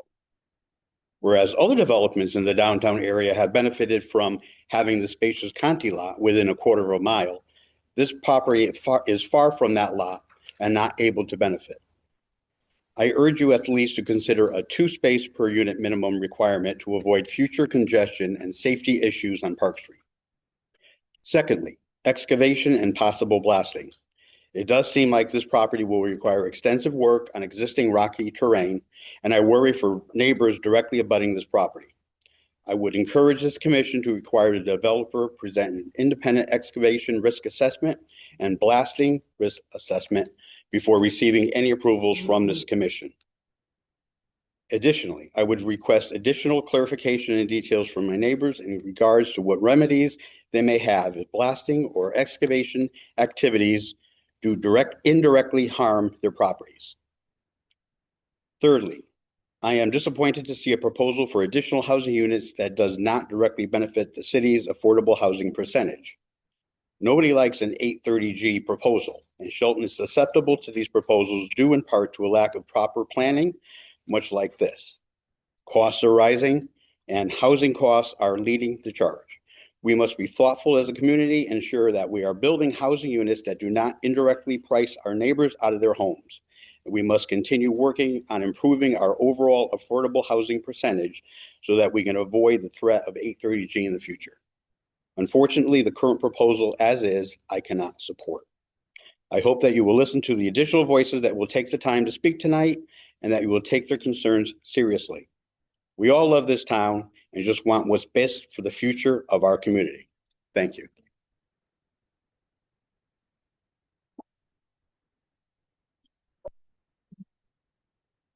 Before I call the next person, I'd like folks to pay attention to the recent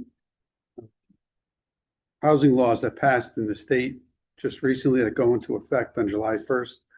People should do some research regarding what the state passed for regulations on parking, regulations that this commission cannot control. Okay, we have no essentially limited control on parking. Parking for units over 16 is a 1-to-1 ratio. So when we're asked to consider parking, understand that after July 1st, it's a 1-to-1 ratio. We don't control that here. This commission can't control that. Your elected officials in Hartford control that. Okay. Cheryl McMahon.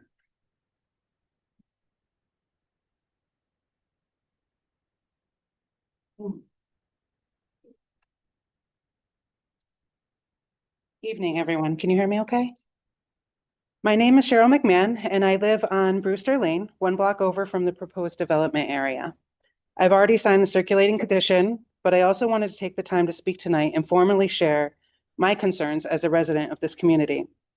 Approving a 36-unit, 5-story development at an intersection of Howe Avenue and Park Avenue at this time would be a significant oversight in responsible community planning. Quite simply, our current infrastructure does not support this level of growth. Traffic safety is already a serious issue in this area. The crosswalk at Howe Avenue and Myrtle Street is particularly dangerous.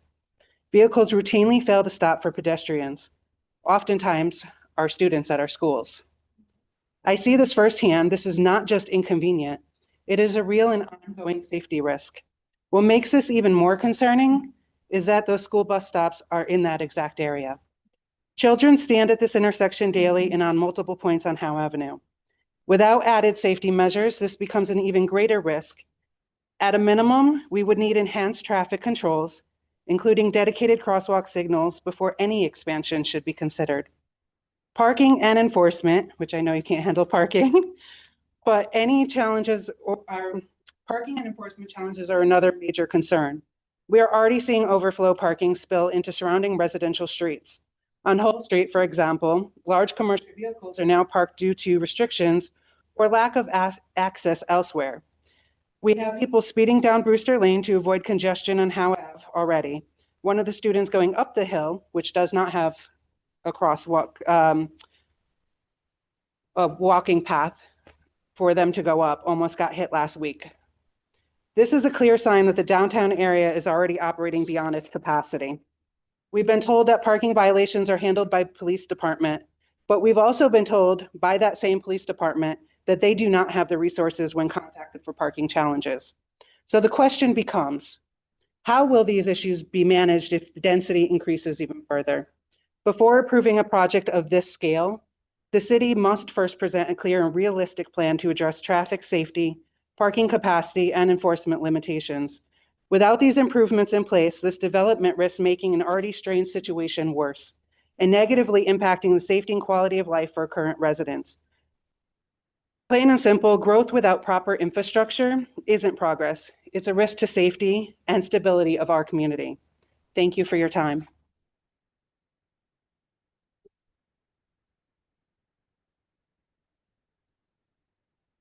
Patricia Kuna.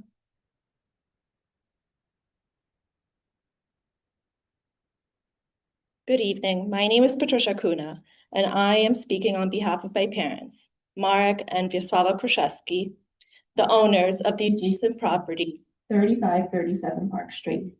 English is their second language, so I'm going to present their concerns today.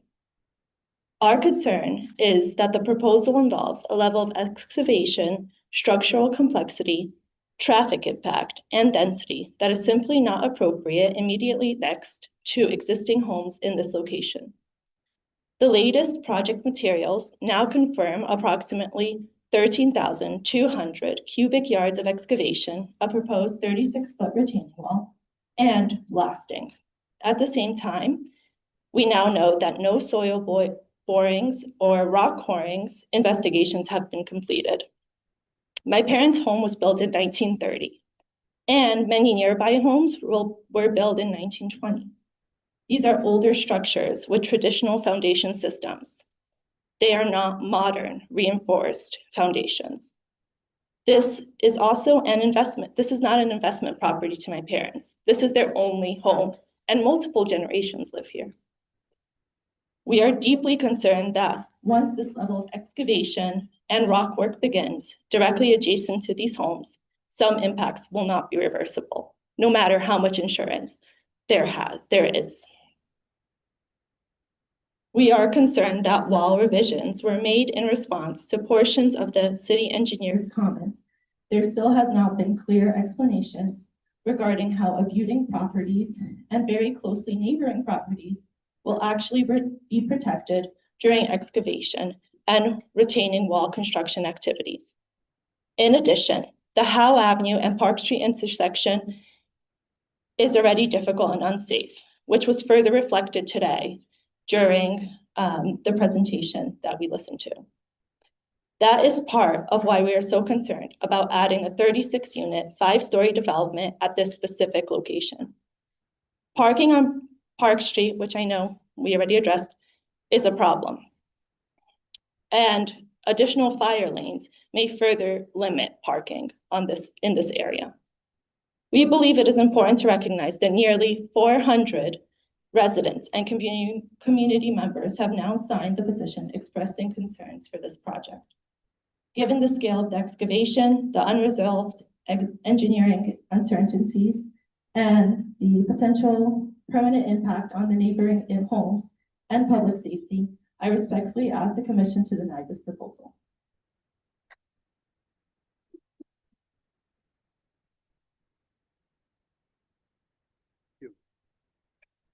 Thank you. Rebecca Berry. Good evening. My name is Rebecca Berry. Can you hear me? I think this proposal is unnecessary and inappropriate for Shelton. Personally, I grew up down the street on River Road, which is a very busy road. In fact, my parents wouldn't let us play in the front yard because it was so busy. I never crossed that road until I was in my 20s because we were not allowed to. When I returned to the area and bought my own home with my children, I moved to 8 Crescent Street.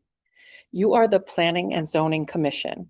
You should take a walk down to this area, walk the streets and the sidewalks. For the most part, they're single-family homes. They're single families with children, with pets. And to try to cross that street still is very dangerous. I cross it at least 3 times a day with my dog when I'm walking him. Very dangerous. People speed in that area, which is why we now have a speed monitor. Professionally, I am aware that there are many motor vehicle accidents on 110, many that involve serious physical injury or fatality on this road. So what you need before you approve this is a traffic study, because there is a blind spot right there as is. A 5-story building, like I said, is unnecessary and inappropriate in our neighborhood, and I ask you to deny it.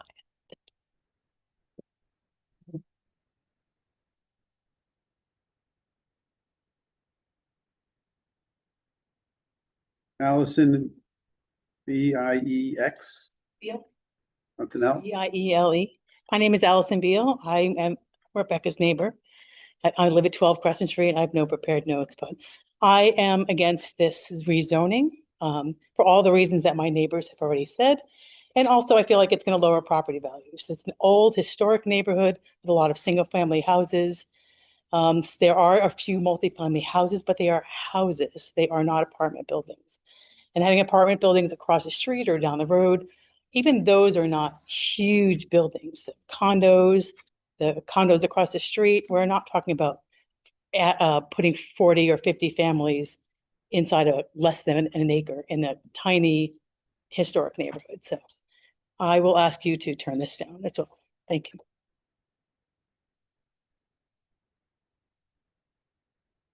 Karen Sprague Farmer.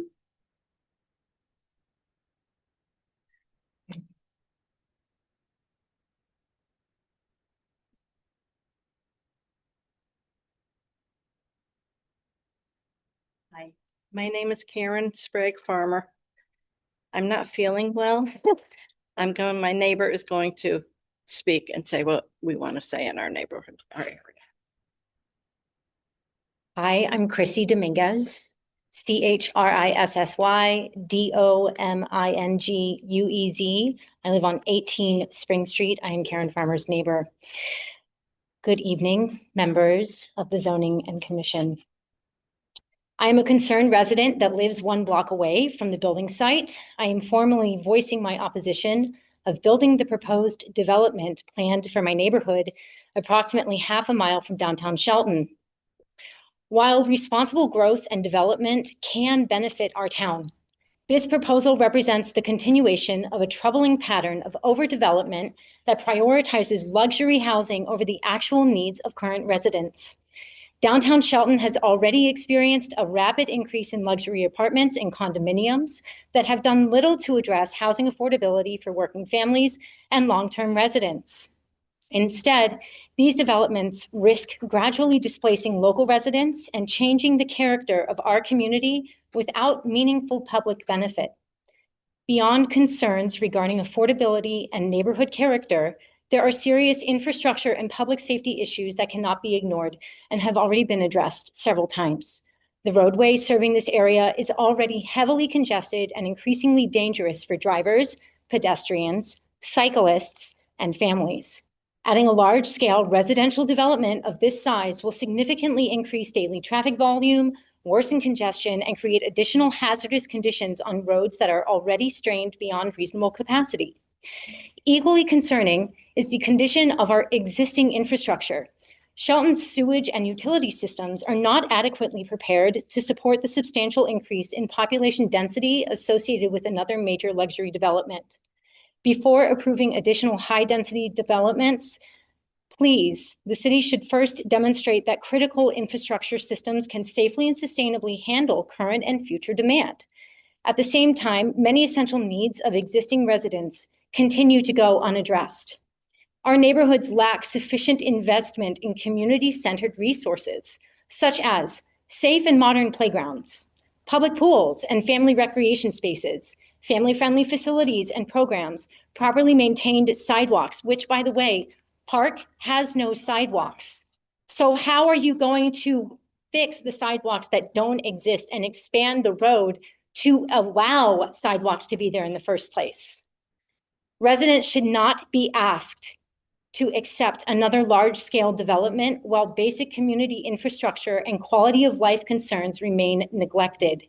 Development should serve the broader public interest, not solely private developers and high-end housing markets. Shelton deserves balanced, thoughtful planning that prioritizes infrastructure, safety, affordability, environmental sustainability, and the well-being of current residents. I respectfully urge city officials and the Planning and Zoning Board to reject this proposal, or at a minimum, delay approval until comprehensive traffic studies, infrastructure assessments, and meaningful community impact reviews are completed and shared publicly. Thank you for your time and consideration. Thank you. Anthony Baco?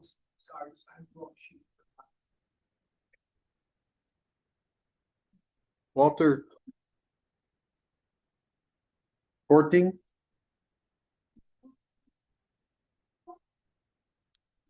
My name is Walter Kurting. I live on 21 Spring Street. So I wanted to first point out something else about Park Street that hasn't really been mentioned, that as you know, in downtown, there is no easy access to get to Route 8 South. So people take the back road. I guarantee, because all of the neighbors do it, the people that live in that residence will all be going up Park Street to get to Route 8 or to the Bridgeport Avenue corridor. That will significantly increase. And this is a very dangerous neighborhood. I can tell you that as far as the cars driving, they already have pay no attention to the speed limit. In fact, I hope she doesn't mind me telling you, but a family pet was killed not that long ago of somebody just speeding up the road and striking it. So and coming down that road, it's a steep road. They come very fast. It's a dangerous road. So I've had a couple of points on the PDT guidelines. I'm not an expert by any means on the planned development districts. I got this from the guidelines on the website, but the intent of a PDD is to encourage desirable development consistent with orderly development in the area. Now, this may be consistent with Canal Street, but not an R4 zoned area. This area is neither a PDD or an SDA for a reason. It's a well-established residential neighborhood. Now, the purpose of a PDD is to permit tracts of land to be developed or improved as harmonious design unity for stable character, consistent with the character of the town and long-range improvement of the neighborhood. This project does nothing to improve the neighborhood. According to the maps on the P&Z website, this lot is not included as an SDA. So I'm not sure how a 20,000 square foot test can be used to say it is. Nevertheless, an SDA is a poor test. A test is a poor test for this site, and this project does not meet the spirit of an SDA or a PDD. The PDD guidelines state that it shall not be used when an alternative conventional zoning district is available. The current R4 zoning is such a conventional zoning district. The application states that there is a need. The need is not stated in the application. So the residents of the neighborhood, we don't see a need. This is not the applicant. This is subjective. This is the applicant's opinion. It's not the opinion of the residents. So there's some other smaller apartment complexes close by, but the high density housing referenced in the application pales in comparison with this project. The application is also slightly misleading. It implies that the house was just business. The house was used as a chiropractor office, as well as a residence, as was very common for older houses. It's been in such a format for many years going back. Only one direct adjoining parcel is the multi-unit lot that was mentioned before, but that is, it can't even be seen from the property because of the substantial ledge. A PDD is not allowed on any site or parcel where it's entirely surrounded by single-family residences. Technically, the proposed PDD is not entirely surrounded by single-family residence properties, but the majority are of those single-family residences. The spirit of the PDD requirement is to protect the neighborhood. So the neighborhood has many turn-of-the-century homes, and it has real character. The number of the homes in the area have been renovated. The corridor to downtown Shelton from the south may be closest this corridor might be the closest that Shelton has to an historic section of this era. The house on the lot is actually featured in the pictorial history of Shelton, Connecticut.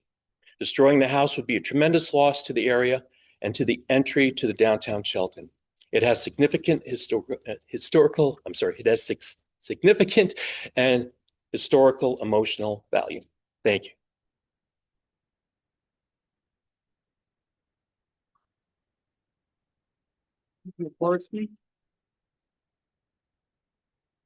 Sandra McCorsky.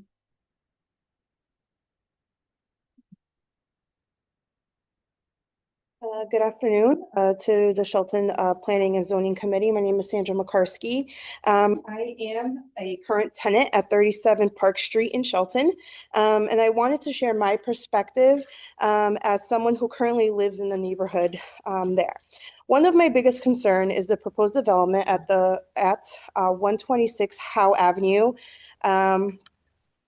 Is its affordability. Even if these are condominiums, the new construction units that are rented typically come at a significant higher pricing points than existing housing in the area.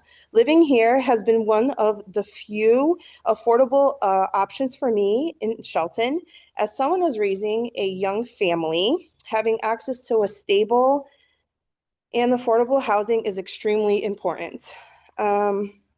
Developments like this tend to raise overall rent levels in the surrounding areas, making it harder for current residents like myself to stay. I'm also concerned about the following day-to-day impact. The intersection on Howe Avenue and Park Street is very, very unsafe. I myself got hit there multiple times with my car trying to get out. Adding a large number of new units will also increase the traffic, the congestion, and the safety for the children. As a new mom myself, I would like my children to go to Shelton public schools, but with this current proposal, I'm concerned about all the bus stops. As a parent, safety in this area is a daily concern, and increasing traffic will only make it more difficult. This directly affects people like me who live there now and all other future residents and all my neighbors. And I respectfully ask that these impacts be carefully considered before moving forward with this project. Thank you so much for your time.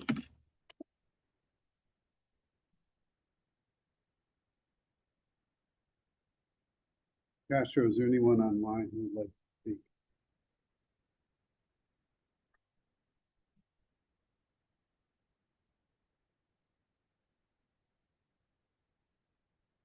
If anyone online that wishes to speak, please use the raise your hand feature through Zoom.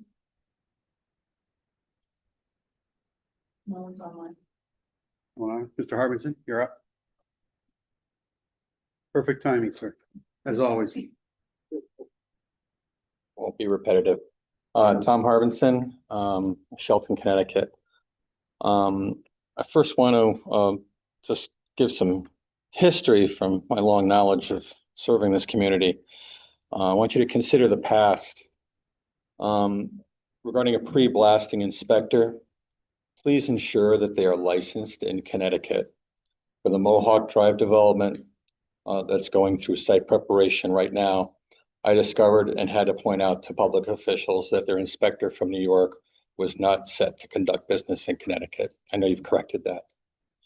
Regarding site geology, be it borings or corings to analyze the rock character that will be cut back, I recall the history of other locations where the rock cut didn't turn out as expected, specifically across from the transfer station at 865 River Road and across from the sports center at 781 River Road. Both had block walls that required re-engineering. And then, as chair of the Conservation Commission, I'd like to read to you a brief paragraph. The Shelton Conservation Commission endeavors to balance Shelton's rapid growth with quality open space, recreational opportunities, preservation of scenic and historic resources, and a healthy environment for the people who live and work in Shelton. When the commission perceives an imbalance between development and conservation, it has an obligation to speak out. We believe the PDD mechanism is being misused in Shelton, particularly with regard to high-density developments in residential zones.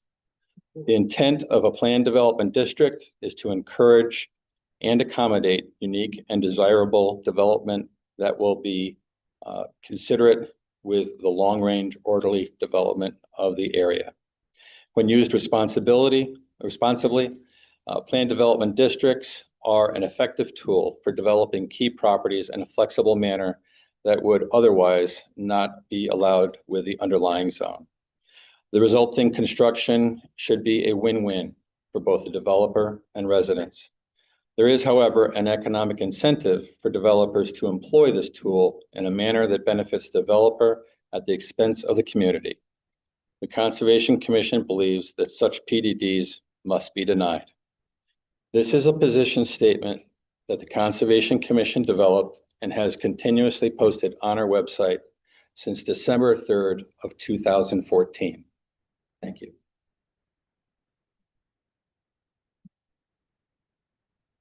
Is there anyone else in the auditorium who'd like to speak? Sure thing.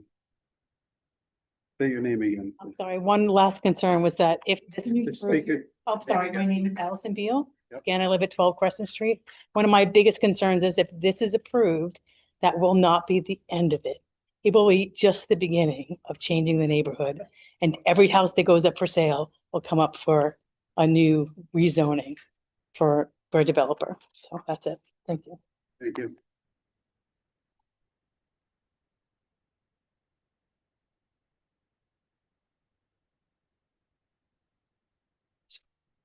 Hi there, everyone. My name is Ed Zalen, and I live on 509 Booth Hill Road. So not directly in this neighborhood. I just wanted to kind of come and speak to everyone here in support of this development. Hopefully the temperature in this didn't just drop by 10 degrees. The reason why I'm in support of this, and I could totally understand all of my fellow Shelton residents' concerns with all the different things that we've spoken of tonight. Blast zones, traffic, safety, a myriad of different issues that are worth discussing and talking about. I would like, however, to point out that as I was standing back there, I heard two Shelton residents come up here and speak about how they were concerned that their property values or property values in the neighborhood would go up to an extent that they would be priced out of the neighborhood. I then simultaneously heard two Shelton residents come up here and discuss how they were concerned that property values would actually go down, that their homes and the surrounding properties would lose value as a result of this development. And I feel like this encapsulates and kind of speaks to the general uncertainty that a lot of residents may feel about new developments such as this. How the city will keep up with new infrastructure, how the city will keep citizens safe. And I just would like to say that these developments, while there is a lot, and again, I'm not diminishing anyone's concerns, there are a lot of short-term inconveniences with developments like this. Generally, these inconveniences are just exactly that, short-term. But I will speak to I will speak to the long-term benefits of a development like this, because I do live in Shelton. Someone who's my age, I'm 27, about to turn 28 years old, who's looking to buy property in the city that he's lived in his entire life, the city that he loves and that he would eventually love to start a family in one day. Properties such as this, for someone to buy and begin a journey of home ownership, have lasting, long-term, lifelong benefits that they provide. So again, I totally understand and sympathize with everyone's concerns, and I'm not diminishing them in any way. But developments like this truly do help people my age, people slightly older, people slightly younger, start families and contribute to the city and the communities in which they love. And that's all I have to say.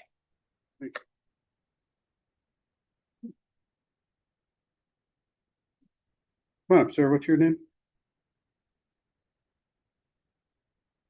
Hi, my name is Robert Highland. I live at 33 Crescent Street, so I'm directly in the area. And I do applaud the young man who just came up because, it's a hostile environment. So, I temperature did drop. So yes, it's, that said, and I completely understand because I think he's right. We do long-term need to have some sort of growth in the area. And I don't think what I heard today was really denying that, from the residents. I don't think people were all saying no growth, no growth. I didn't hear that. I think it is important to have it so that housing prices, if you have more houses available, the cost of those houses goes down, and then somebody can afford them. And that does add long-term value.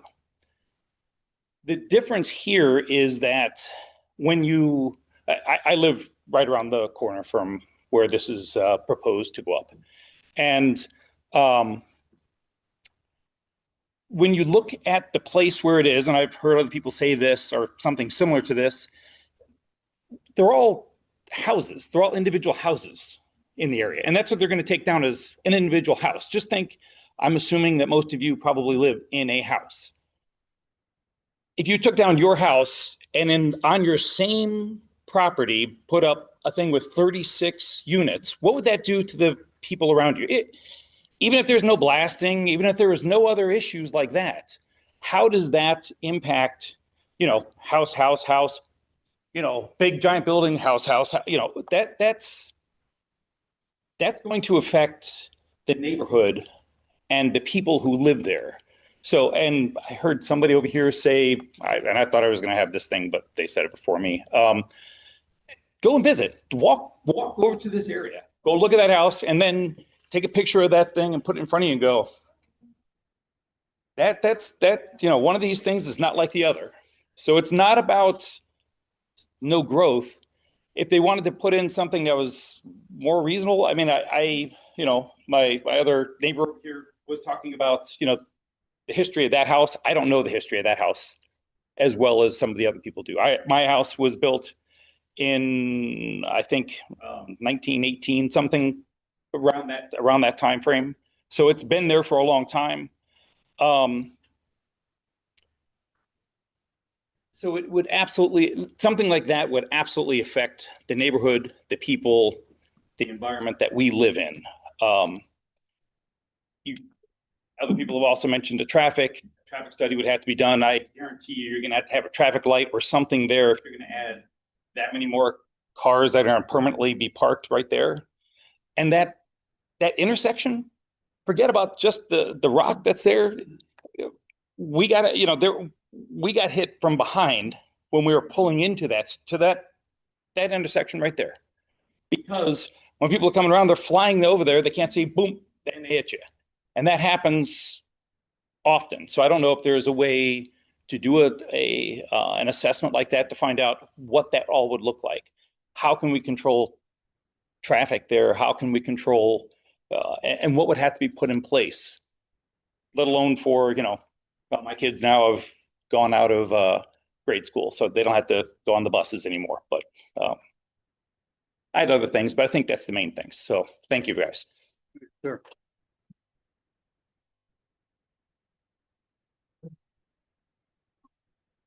Good evening.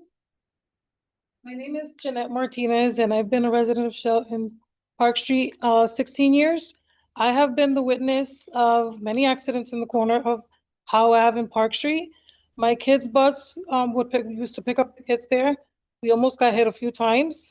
I feel like this area needs to be evaluated first on the safety concerns before building a big building just to cause more traffic and parking spaces, and the street doesn't have a sidewalk. Our mailman has to drive his truck to put the mail in because it's up a hill. So I oppose to it because I seen a lot happen in that corner, many accidents. And I think it's a big mistake to bring in that big building with that many people to the community where it's been very quiet, 16 years that I lived there. And I hate to see it change from what it is now, quiet neighborhood, to a big building with all the traffic, all the people. It's just a lot. I oppose to it. So I hope that you guys can also see the picture here. Thank you. Thank you.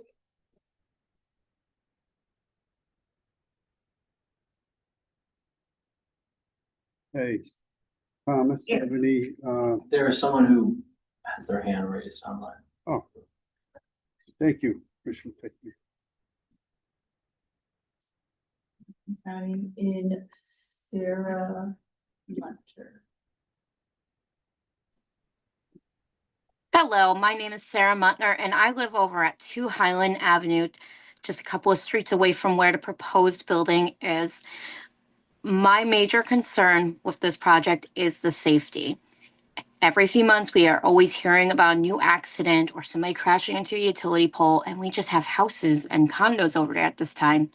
Adding in that structure, I am extremely worried about what can happen in terms of with an uptick of accidents happening, especially since we're a very heavy child neighborhood. Almost every house you will walk to has 1 to 2 children at minimum. If we could consider anything while building this besides it being completely out of place, please think about the safety of the residents, the people who are already driving like crazy through that area who have no consideration for the speed limit, and most of all, the children. Everything that is always talked about in our city has always been think about the children. Just like with yesterday with the education budget, let's also think about them and their safety, especially because there are multiple bus stops right around that corner.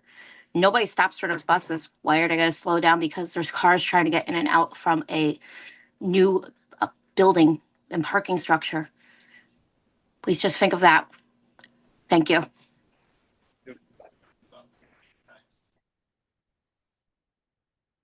Hey, Last call for anyone in the auditorium or online.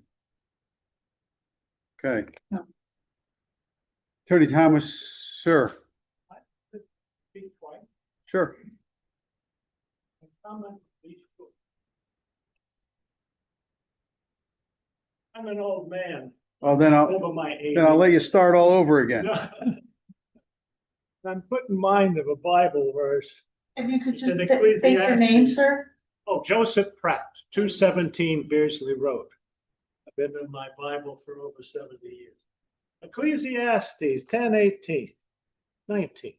A feast is made for laughter, and wine maketh merry, but money answers all things.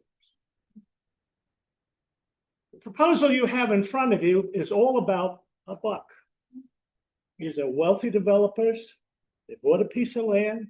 They're going to jam as many people on it so they can maximize their profit. And quite frankly, I suspect they don't give a damn about anyone around. It's not about safety. It's just about money answers all things. If you disagree, talk to someone.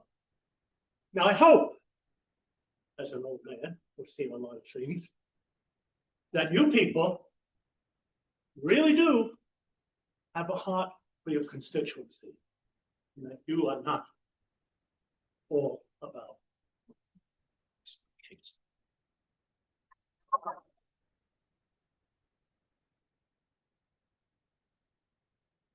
Hey, Attorney Thomas, you have any responses? Yes. I always like to oftentimes begin at the end. And I will say again, because I said this. Attorney Thomas, wait 1 minute, please. I'm sorry. 1 minute. Attorney McCoy? Yes, Mr. Chairman. Several points during the public portion. Residents referenced a petition. That petition was in part submitted to as a uploaded document. Did you have a chance to review that? Yes, I did. And I think, so with respect to application 2614, I think the commission should just clarify whether the submitted materials are treated as general public comments or formal protests, because you could take it as a formal protest other than general comments. But that needs to be clarified. Then the other issue is, this has to do with the voting requirement on this, whether it's essentially you need 4 votes in favor or against to or in favor of to be able to pass this. Because there seems to we have to go through and look at the map to clarify if these properties make up 20% of the surrounding area to the location for the application. But so, a protest doesn't necessarily need to be labeled as a protest petition, but there needs to be some type of clarification on this, because what we received was the list of all the names that electronically signed this. And, there's no really the rule is whether it was signed or not, and what they were signing in support or against if it was actually a protest, because we do have the email that says what it's about, but we don't have the actual, what the people knew they were signing, and we'd have to verify those signatures. So there's some question on that in my mind, and I brought this to staff's attention. We discussed it earlier. So I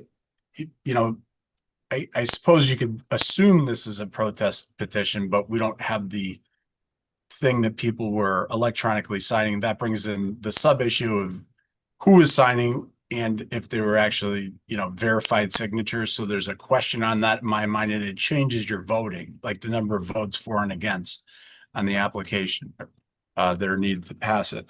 So, the real question is whether the statutory requirements have been met to trigger the 2/3 voting requirement, and that that requires a verification that petition is signed by qualifying property owners, at least 20% of the required land area. At this point, I don't see any documentation verifying the qualifying lots, ownership, or land area calculated required by the statute.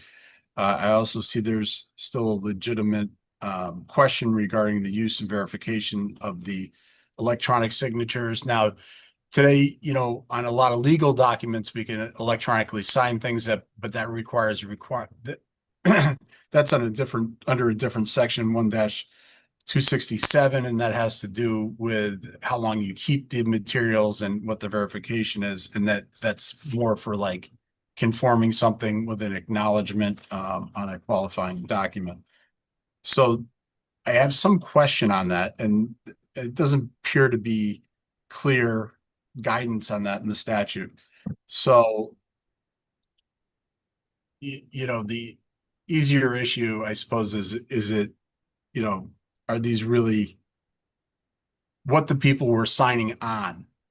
And then let's assuming that they were signing on to, you know, an opposition or as a protest, because there are comments that are made in the beginning section, then are they qualifying signatures? And I don't know if we've actually gone through the map and checked those. And I would like to, whoever submitted this, just to provide us with what the, you know, petition actually said that people were signing off on. Okay, Okay. thank you. Mr. Chairman, just for Yes. clarification on that, what was being referred to was in the online petition that maybe some had seen. Exhibit 10. Okay, Exhibit and it's that it's being called into question because it was an online. No, it's called in question based on the volume of people. Volume triggers certain statutory requirement of voting. The percentage of voting would require a 2/3 vote to pass.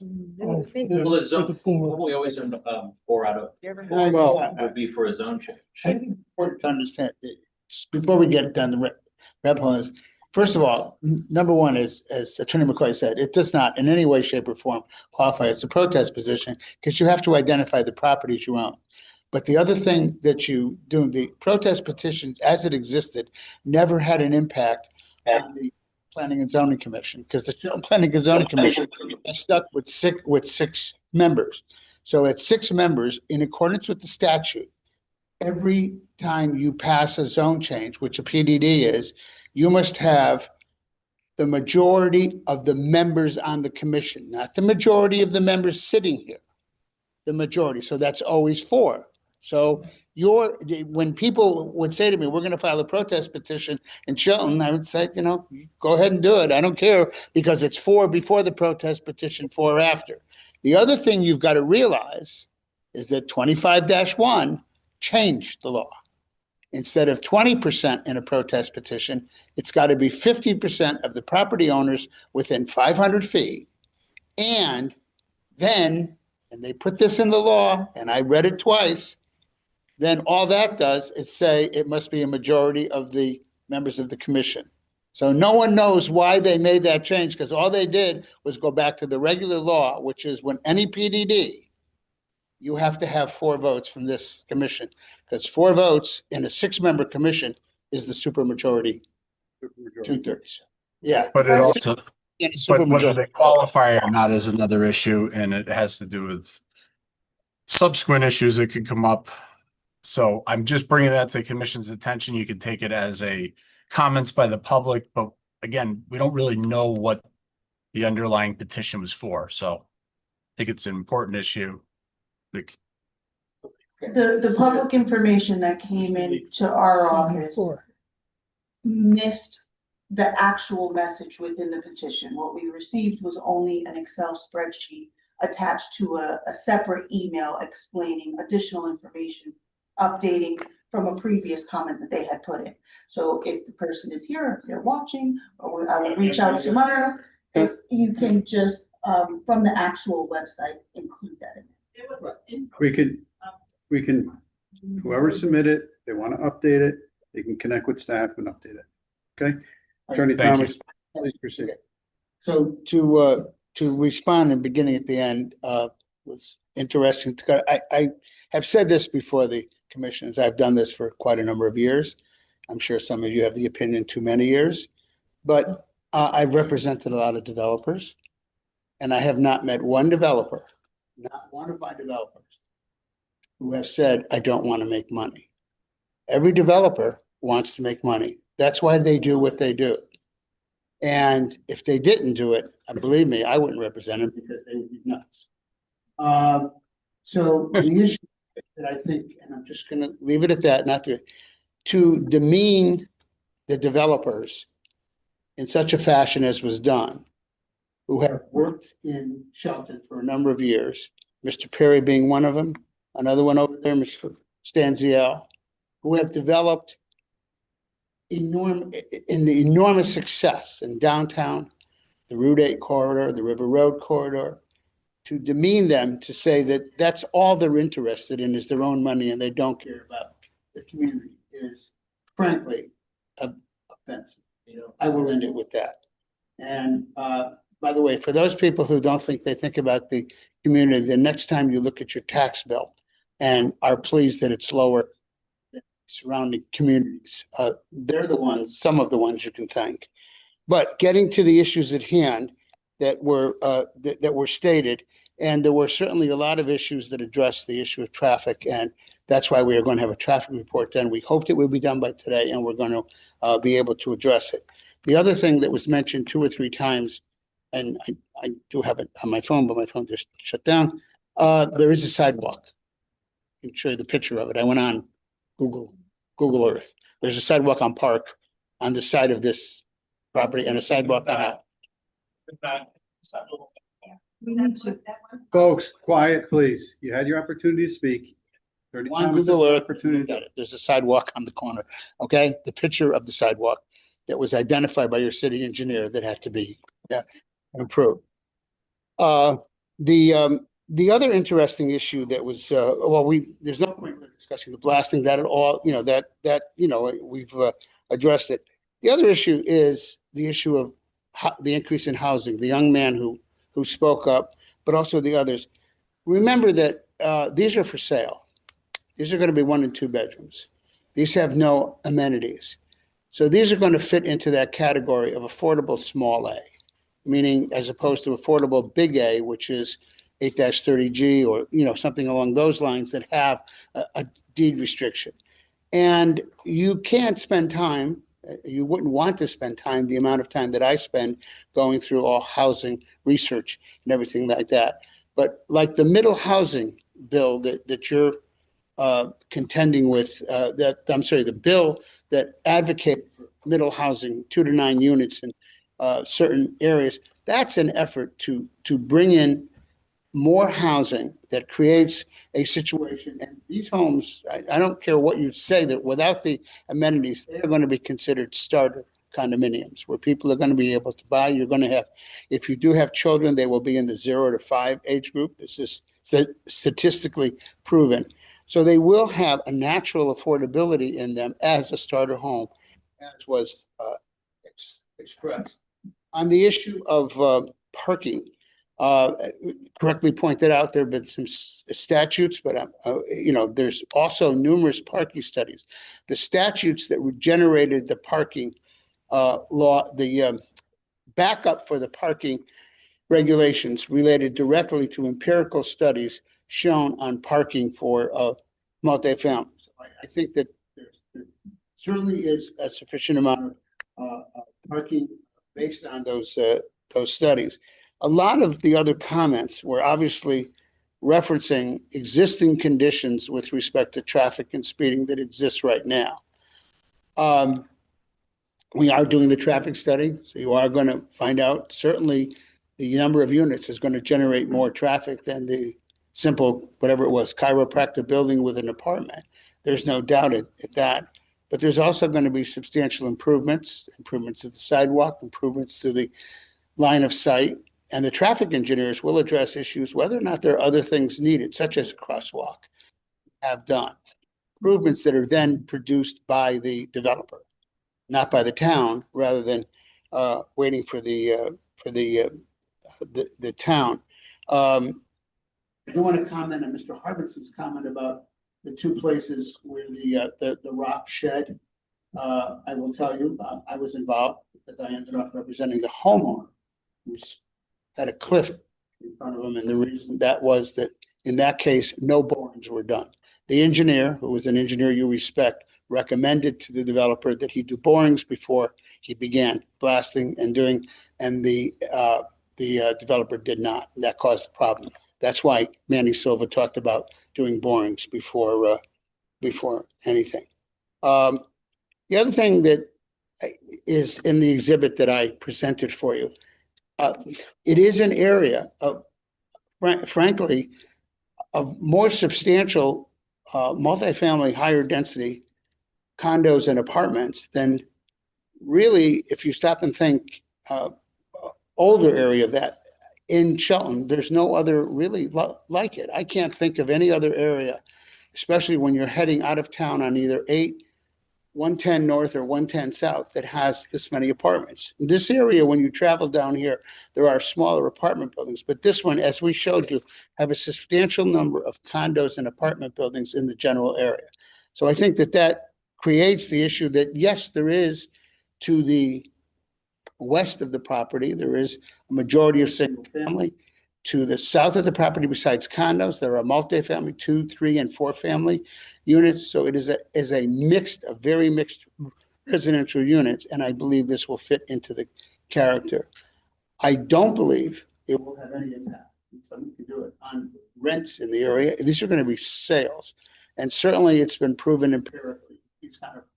These kind of developments, when they go up, these brand new developments do not impact negatively. They usually impact positively the value of the homes. So I think the biggest issue we need to address is the traffic, and we can also address furthermore this. So we will be presenting the traffic report and hopefully get it online so the neighbors can read it before the next public hearing. Thank you.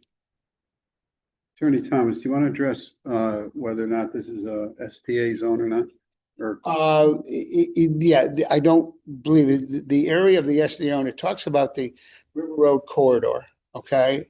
It talks about in the thing, it talks about any transitional zone. And this is a zone with mixed residential uses. Keep in mind that you have the center district that is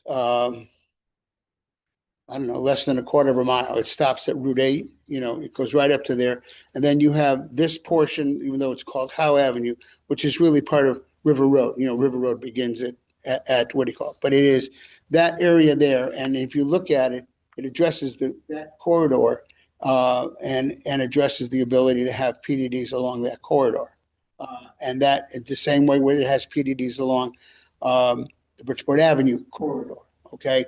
We are not doing something when it talks about surrounded by single family and stuff like that, except in order, we are not going into the middle of an area that is, and this was the biggest issue. You're going into an R1, R2, R3, or R4 area where you're surrounded by all of those houses, single family houses, and you're attempting to do it. That is not what is happening here. That's why I presented that other thing is that, and I didn't even get into the multifamilies. Now, all of which, and this is the important thing, as somebody mentioned, several people mentioned, a lot of their homes are older.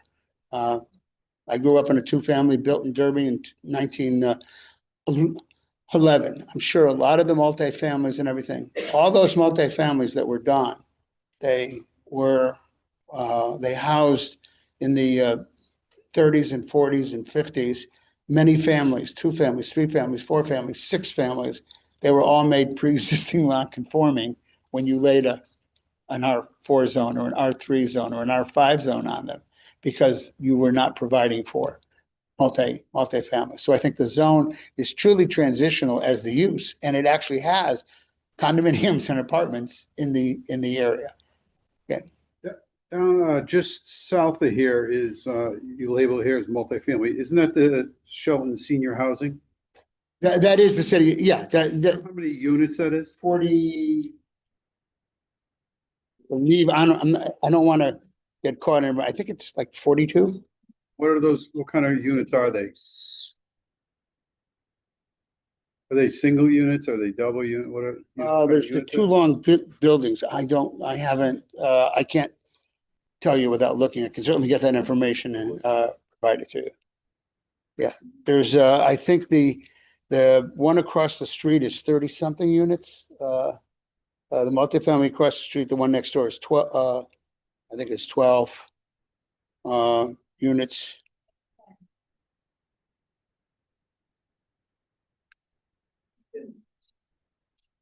But I can't tell you the number of how they're designed. It's a parcel of land with I think they're similar 1 and 2 beds. Okay, thank you. Did any commission member have any questions for Attorney Thomas? Okay. I will accept the motion to keep the public hearing open. As indicated, we have some items that have to be addressed. I'll second, and also the public, whoever submitted the petition has a right to then refile it, so it's on record as we keep the public hearing open for Yes. clarification for our. Yes, I asked them to connect with staff to straighten out whatever the top end of that paperwork is. Okay, all in favor to keep the public hearing open? Aye. Any opposed? Okay, this application will be scheduled at a future meeting.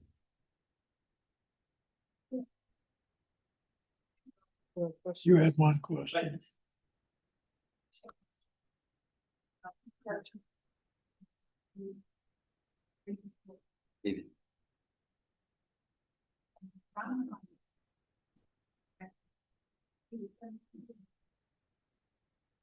Next application is 2615. Submitted by Stephen Bellis for Hidden Meadow Estates LLC. Mouse. Yeah, sorry. How you doing? Good job up there. How you doing? Good to see you, Tom.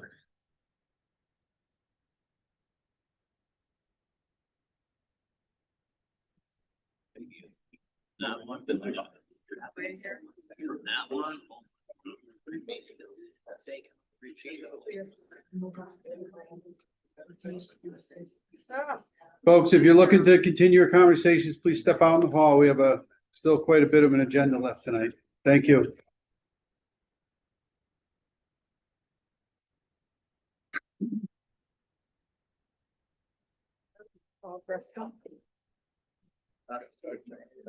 Shelton guest, I have to promote you. I'm already in this. I'll promote you as a. Thank you so much. Right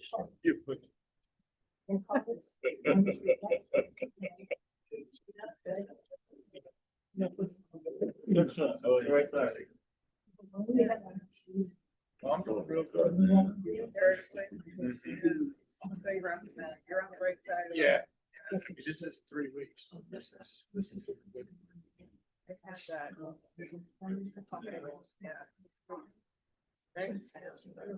Sleep in my chair, sitting up. What did you?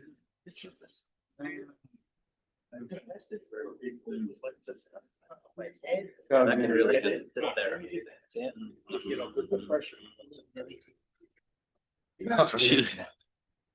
Right, erosion, I know, I've been there.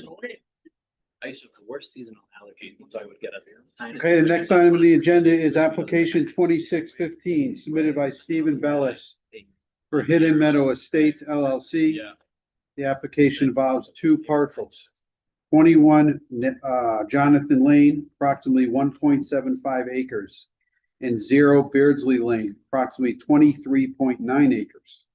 The applicant is requesting a re-subdivision to create 13 residential single-family lots in accordance with R1 zoning district requirements.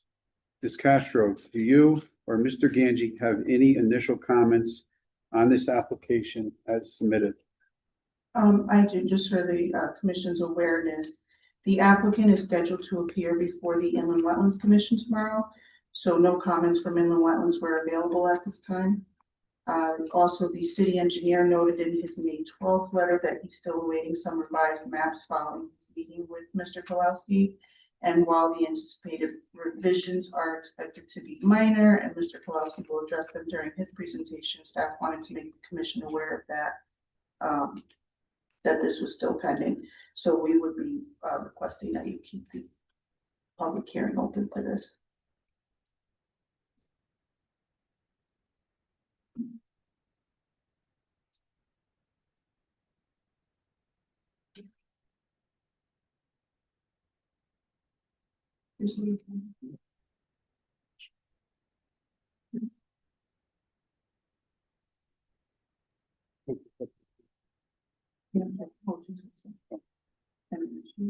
Okay. I will entertain a motion to accept application 2315 and initiate a public hearing. I'm sorry, 2615. So move. Have a second? Second. All in favor? Aye. Motion passes 5-0-1. Kelvin.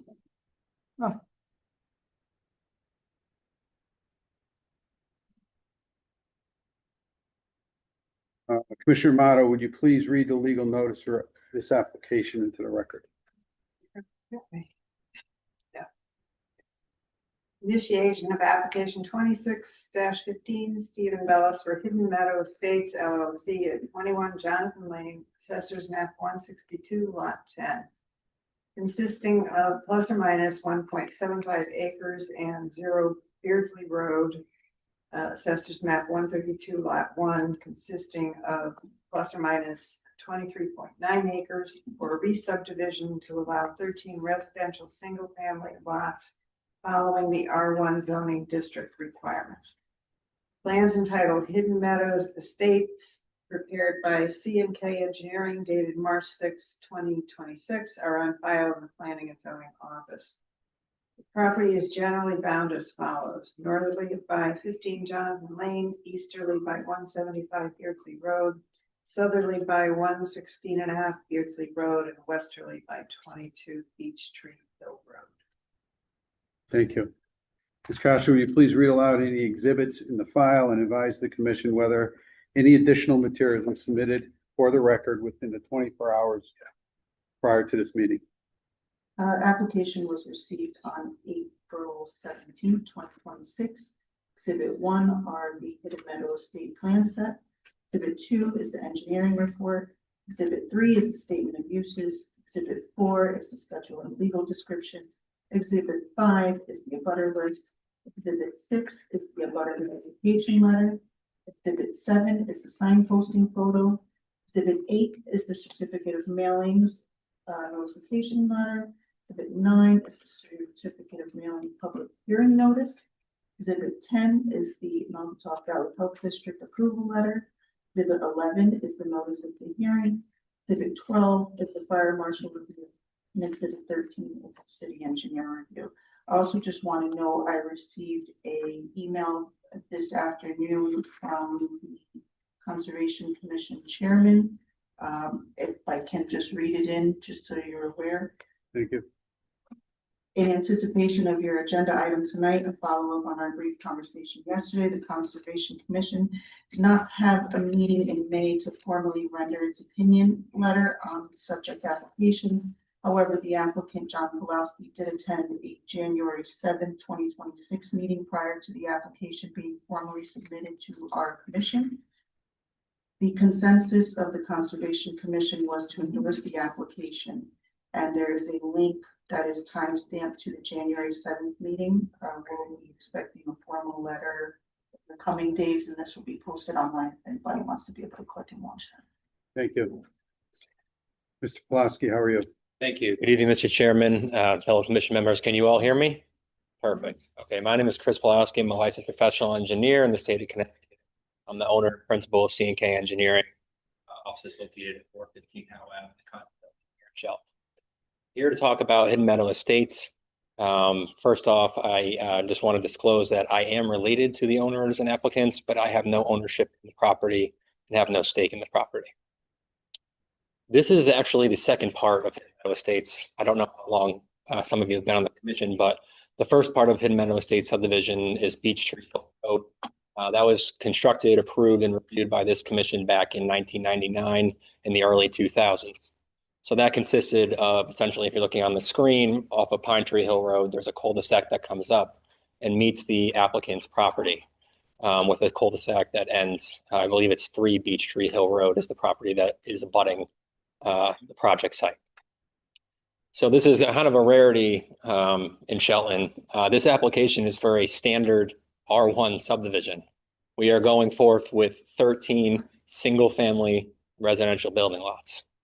Now, the property is 26 plus acres, and you'll hear more in a second about why there are not more proposed houses. But at this point, we are potentially proposing 1 lot line revision for 21 Jonathan Lane. We'll reduce the acreage of such, and then 12 new building lots. Of the 12 new building lots, 1 of those building lots is going to remain as a meadow or hayfield or farmland that's going to be used for a while into the future as such. So again, the property is currently accessed off Jonathan Lane and off Beech Tree Hill Road. There's a gate to the existing field off Beech Tree Hill Road. And then at the terminus of Jonathan Lane sits the applicant's property. There is no gate, it is just woods. The entirety of the site, minus the field and the single-family home that exists there, is wooded. So there's the meadow, there's the existing wooded area, and then there is the applicant's residence at 21 Jonathan Lane. Yeah. So,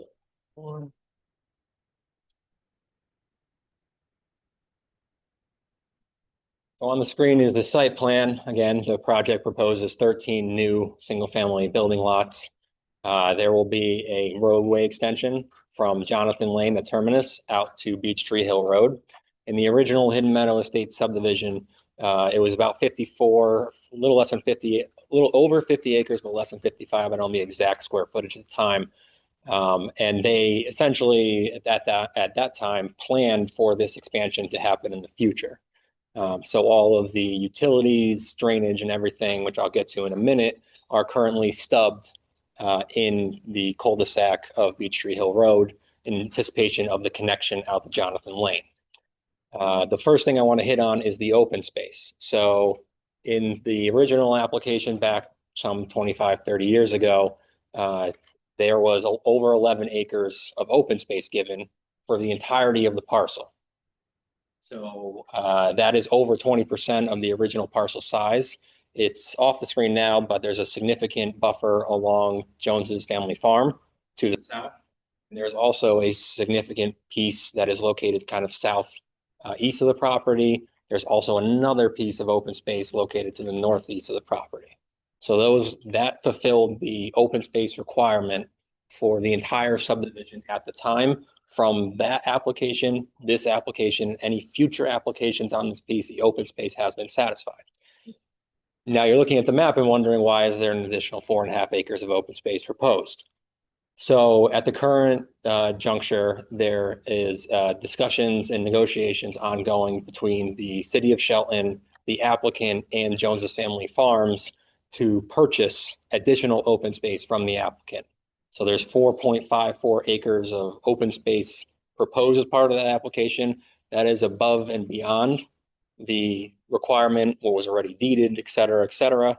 That is an ongoing negotiation between, again, the city of Shelton and the Jones's Family Farm. But Jones's Family Farm will be giving up building rights as part of the deal. And all those discussions, details, et cetera, will be discussed before the Board of Aldermen, because the Board of Aldermen has to approve such. But it's important for this commission to know that, yes, there is open space that's currently being proposed. It's a little over 4.5 acres. Go ahead, Mr. Chairman. So I'm going to summarize a couple of things to make sure we're all on the same page. Yep. Long ago, when you didn't present this project, this whole project was presented. Correct. Okay. First phase was developed. Yep. Whole thing was laid out. Yep. Big chunk of land was donated. That satisfied it because the ordinances require donation of land. Okay. this 4.5 acres that you reference in your application. Yep. You're letting the commission be aware of that so we can be mindful of that 4.5 acres, okay? We can be mindful of the importance of it, but it shouldn't have a bearing on our approval ultimately because the open space has already been met. Correct. Yes. Okay, so simply, if that deal falls through on the city side, Board of Alderman side, whatever, it doesn't truly affect our decision, right? Yes. But it's good for us to be appreciative and support the additional 4.5 acres as the project, but not a contingency of the project. That is the perfect way to state it. That is correct. So, yes, it is not, it will not negatively impact the project because we are, as you mentioned, above the quota, but it is, we view it as a benefit. The Conservation Commission views it as a benefit. The applicant went to their January meeting. So, yes, it is, above and beyond an extra item, but whether or not it happens will not have an impact on your overall decision because that open space requirement has already been met and deeded in the past. Thank you, So, Sardi. yes, thank you. No, I appreciate it. And that was a perfect way to explain. Yeah, quick question. Yeah, go ahead. Is it anywhere on this map that you can point out where that property is or? Yes, it's the hatched, apologize, my cursor doesn't seem to be moving, but right where the cursor is, there's a hatched area. There it is. Down to the right-hand side. Which. It's on the 1.1. Space area. The hatched area is the open space area. Sorry. So It also connects the, all the open space previously. So the northern part, it all connects it together. It's a whole corridor. Go ahead. So to make it clear to everybody, so we're on a path here. So my recollection to reviewing it, the third phase, if there ever is a development of a third phase, when you talk about this last parcel, Correct. is this upper left-hand 6 lots that looks like a road. Essentially, that's going to be a field, correct? Correct. It's undeveloped at this time. Yep. But you have an opportunity or a right to bring that back down the road. Correct. But it looks like here, it's going to be developed, but in actuality, that's going to be left as a field. Correct. Okay. Yeah, so on the plan set, I apologize, I was getting to that in a second, but it's kind of faded and each lot that you see in the field portion says undeveloped land to remain at this time, but potential to be built on in the future. If we're not asking for those lots as part of the subdivision, that is all one large lot known as lot number 24. So there will be a new road connecting Jonathan Lane to Beech Tree Hill Road. And then there will only be 30 to 35 feet of new pavement just to provide the farmer access to get to the existing field that you can kind of see that in the bottom of the screen there, right here. But that will be a future road. I don't know when. At this point, the plans are to maintain that as farmland. And as such, the application before you, that is just for visual purposes. Those additional 6 lots are not being asked for at this time and are not a part of this application. That is one whole lot. You're just developing the 12 lots at this point. So there's actually 11. There's one existing residence. There's 13 total lots, right? But one existing residence, one to remain a field, but there's still a lot, and then 11 new houses. Okay. So that is the overall project. And so again, with the site plan, all minimum 40,000 square foot lots. All setbacks are conforming to the standards put forth in the zoning district. Not asking for any special conditions on the lot sizes or anything like that. It's a standard R1 subdivision. It's only a re-subdivision because it's already been split off before, previously. Sure. As a practical matter, you have 2 roads with 2 different names. That is correct. Where's the magic line gonna be? It's so funny you asked that because myself and the town engineer were having this conversation last week. And we believe that it is appropriate because the applicant's current residence is 21 Jonathan Lane, that would be the end of Jonathan Lane. Ideally, we would probably make it all Beech Tree Hill Road, but then the applicant would have to change the address and back it. Yes, correct. We want to avoid that. So essentially at the end of 21 Jonathan, that would then pick up Beech Tree Hill Road. There was also a error put forth when the addresses came out for Beech Tree Hill Road. So the cul-de-sac of Beech Tree Hill Road is number 3. And Rick Schultz called me about it to tell me that he made the error back in the day, but it's fine. Thanks, Rick. But it's now it goes actually 3 is the cul-de-sac, and then the beginning of the street is higher. So we'll figure the numbering out. It's basically, I would assume, somewhere going to be 3 at the end of Beech Tree Hill Road, and then it'll jump to 35 or 37, continue all the way out to Jonathan Lane, so nobody has to change any addresses.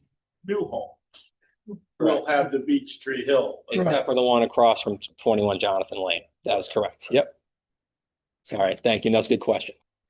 So there's 2 things that we are asking the commission for here, though. The lot 24 is a special permit because it's an interior lot. The only reason it's an interior lot is because it has 50 feet of frontage on what would be the future right of way. And then all of Beech Tree Hill Road is currently, the pavement width is 25 feet. There's no sense to go to 30 feet for the new road because then it would be essentially be larger than what is existing there on Beech Tree Hill Road. It's a bigger impervious area, more stormwater runoff. Beech Tree Hill Road has been 25 feet for now almost 30 years. And again, we are asking for this commission for the reduction in the road pavement width from 30 to 25 feet. So not the right of way, still 50-foot right of way being granted to the city of Shelton, but the physical pavement width will be 25 feet. And there will be a transition from the existing Jonathan Lane and then Beech Tree Hill Road, where all just is one continuous parcel or one continuous roadway. Yeah, 2.11 back. You said you're gonna have to redraw the lot line for 21 Jonathan? Yeah, it's shown on the subdivision plan how it'll be redrawn. It's essentially just to conform it a little bit more with the subdivision, the new subdivision layout. So this is on the screen is the grading, drainage, and utility plan. So this essentially, all the lots will be served by subsurface sewage disposal systems or septics. We have done testing with Naugatuck Valley Health District, and as part of the file, there is a approval letter for a preliminary layout saying that the septics are feasible for all of these lots as put forth and as tested. One other note that I just want to back up a little bit here. For the record, all the public hearing notices, the sign postings, the abutters, et cetera, those have all been submitted to the city of Shelton and are available on the Google Drive, just as a procedural note here. The property is in the Aquarian review. We have submitted to Aquarian for the water main extension. It's actually favorable to them, which is a rare case because there currently are 2 dead ends to the water main, one on Jonathan Lane and one on Beech Tree Hill Road. You always want a closed loop system in water pressure instead of having dead ends. So this essentially connects those dead ends and creates a full pressure water main going through. But again, that is being reviewed by Aquarian at this time. The fire marshal has offered, I believe, 1 comment, and the comment was that they will be in charge of reviewing and approving the fire hydrant locations. So we show fire hydrant locations on the plan, but those final locations will be determined by the fire marshal. As mentioned, each lot will be served by subsurface sewage disposal systems. There is existing overhead electric on Jonathan Lane and underground electric and cable, et cetera, on Beech Tree Hill Road. This project will continue the underground electric, cable, and telephone services out to Jonathan Lane. There will also be at least 2, possibly 3 new transformers installed. All have to be reviewed and approved by United Illuminating Company, standard practice when you're doing a new road and providing new power to all the lots. And we are in communications with United Illuminating on this application. In terms of the grading, the site has a ridge. Excuse me here. the site has a ridge that generally runs through, as soon as the end of Jonathan Lane, there's probably a 6 to 8 foot ridge, and then it comes down, and the whole entire property decreases in elevation as you move from east to west. So the lowest portions of the property would be along this Beech Tree Hill Road property line and at the cul-de-sac on Beech Tree Hill Road. And the high points would be along this ridge, kind of where the road is. And then some water pitches off towards the existing wetlands. And then the other water kind of pitches off this way. By lot numbers. Yes, so I believe this is lot,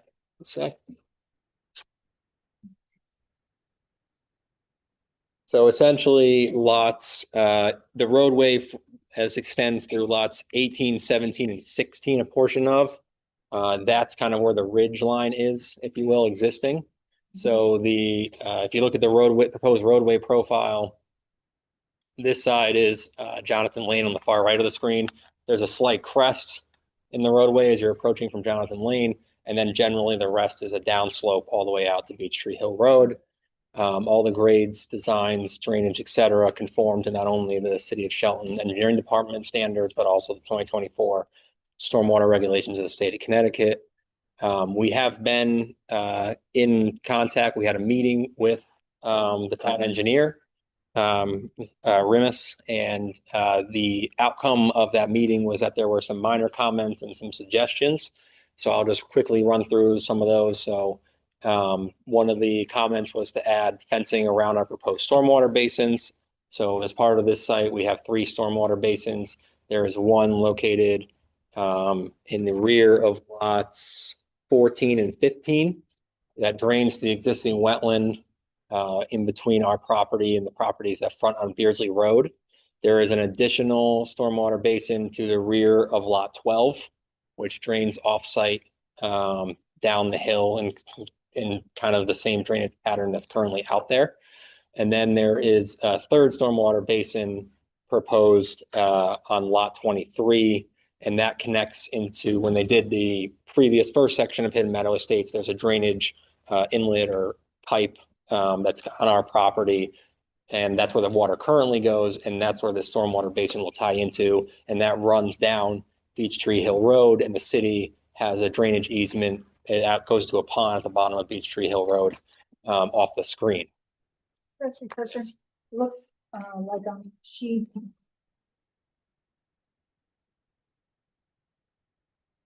The 2.3, which is the roadway profile. Yep. That's, is it, did I compute this correctly? This is like a 50-foot drop from one point down to the other point. No, you're correct. It's 1,150 feet of new roadway. So we need to be concerned about any impact on the existing homes on Beech Tree Hill Road past that. So there's a couple of things that with that. So it's currently a cul-de-sac right on Beech Tree Hill Road immediately at the end of this property. As part of this proposed application, we will be essentially the road will go straight. So the property owner at 3 Beech Tree Hill Road, which is the last one in the cul-de-sac, they will get their driveway extended out to the new road as paid for by the applicant owner. And then their front yard or lawn will be extended out to the new curbing.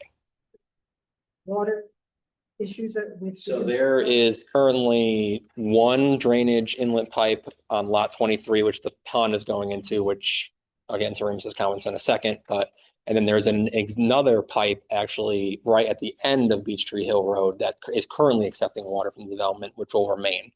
So all of the existing roadway drainage, again, when they put the first section in, they kind of planned for this. So there's, the utilities, the drainage is all just kind of extended into the woods and waiting for this to happen. So go ahead. No, we should not have to worry about that. As part of the stormwater regulations, not only in the states, Shelton actually has pretty strict stormwater standards. There's design storm events. So you have your 2, 5, 10, 15, 20, 100 years, the worst case, storm event that civil engineers designed to. Most towns are 25-year, 50 years. Shelton and these plans have been designed for the 100-year storm event. So we meet or reduce peak flows in every single storm event all the way up to the 100 years from existing and proposed conditions. Also treat the water quality from the roadway as part of the site. So there are 2 out of 3 of the basins are infiltration basins. So they essentially will take the water from the road, and they have a forebay, which is essentially like a sediment area at the front of the basin where all the sediment will settle out, and then it'll go to the infiltration area, and some of that water will infiltrate back into the ground and treat the water quality volume. So yes, we treat all the water quality volume from the impervious area increase, and we also reduce all the storm events to the other years. Meet or reduce from existing to proposed conditions. And so that I talked about the Beech Tree Hill Road and how their driveway is going to get out extended. Same thing will happen on Jonathan Lane because that'll no longer be a cul-de-sac. There's one property owner, I don't have the exact address, but it's the northern abutter. Their driveway will be extended out to the new roadway, and their front yard will be extended out as lawn to the new curb. Because you're going from a cul-de-sac down to a straight roadway now. So those are the immediate neighboring impacts, if you will. Talk about extensions. Are they gaining property for the particular lot? No, so the right of way is still owned by the city of Shelton, if you will, but in essence, in all reality, it will be their front lawn, right? So that they'll use it, but it will be the same right of way and correct. Yeah, correct, exactly. So yes, back to the roadway plans, 1,150 feet of new roadway, 35 feet for the new street, or providing access to the existing hayfield, if you will. And that is pretty much it from the standards. There's one curve as you come off Jonathan Lane, and the rest is generally it kind of goes down, then it hollows out, then it goes down. It kind of is like a rolling curve all the way down to Beech Tree Hill Road. There's drainage alongside the edges of the roadway, collects all the stormwater and routes to the 3 stormwater ponds. That is the essential premise of the subdivision and roadway drainage network. For you right now is for the approval of essentially setting pins. So all the individual lots will have to get reviewed and approved by the town engineer, the zoning department, et cetera. It won't come back before this commission. But the overall subdivision, as you see it right now, is essentially for the construction of the road and the setting and the subdividing of this property or these properties into these lots, just as a point of clarification. So if you're like, oh, I want that house rotated or whatnot, these are just schematic house locations. This does not mean that will be the final product that is put forth here. Everyone has an opinion on what they want their house to look like in the end. So. Okay, sec.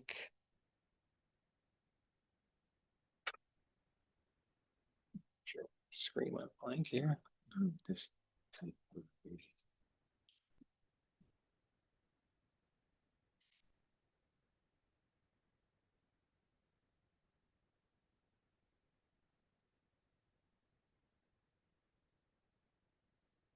Well, I'm not sure why the screen went blank, but the next plan I was going to talk about is the soil erosion and sediment control plan. There comes a site plan, so I'm happy if it'll load here in a second. But essentially, there will be a series of sediment traps placed throughout the site. So those collect sediment-laden runoff during construction.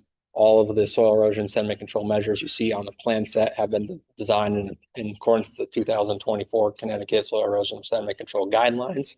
There's going to be a series of silt fence along the limit of disturbance. The limit of disturbance is less than 5 acres for the roadway construction, so therefore we do not need a construction general permit from Connecticut DEP. There will be additional hay bales behind the silt fence and near the sensitive wetland areas. As Alexandria mentioned, we are currently before the Inland Wetlands Commission with our anticipated final meeting tomorrow night. We anticipate keeping this hearing open, so hopefully at the next meeting you'll have a decision from Inland Wetlands before you. There will be 2 construction tracking pads, which are essentially rip wraps that knock the mud off the tires before the trucks enter and exit the site. There will be one on Jonathan Lane and one on Beech Tree Hill Road. There was going to be a series of silt sacks installed after the roadway base is laid in all the new catch basins. There will also be silt sacks installed in the existing catch basins on the ends of Beech Tree Hill Road and on Jonathan Lane. So that's just another soil erosion sediment control measure. Again, everything's been designed in accordance with the 2024 soil erosion sediment control guidelines. We don't anticipate a large amount of earthwork. Well, I guess depends on what you would consider a large amount. We're somewhere around 2,000 yards of fill that will be required for this project to kind of smooth out some of those curves as you move through the development. We anticipate construction starting sometime this summer on the roadway, with anticipation of the roadway being completed by the fall or winter this year.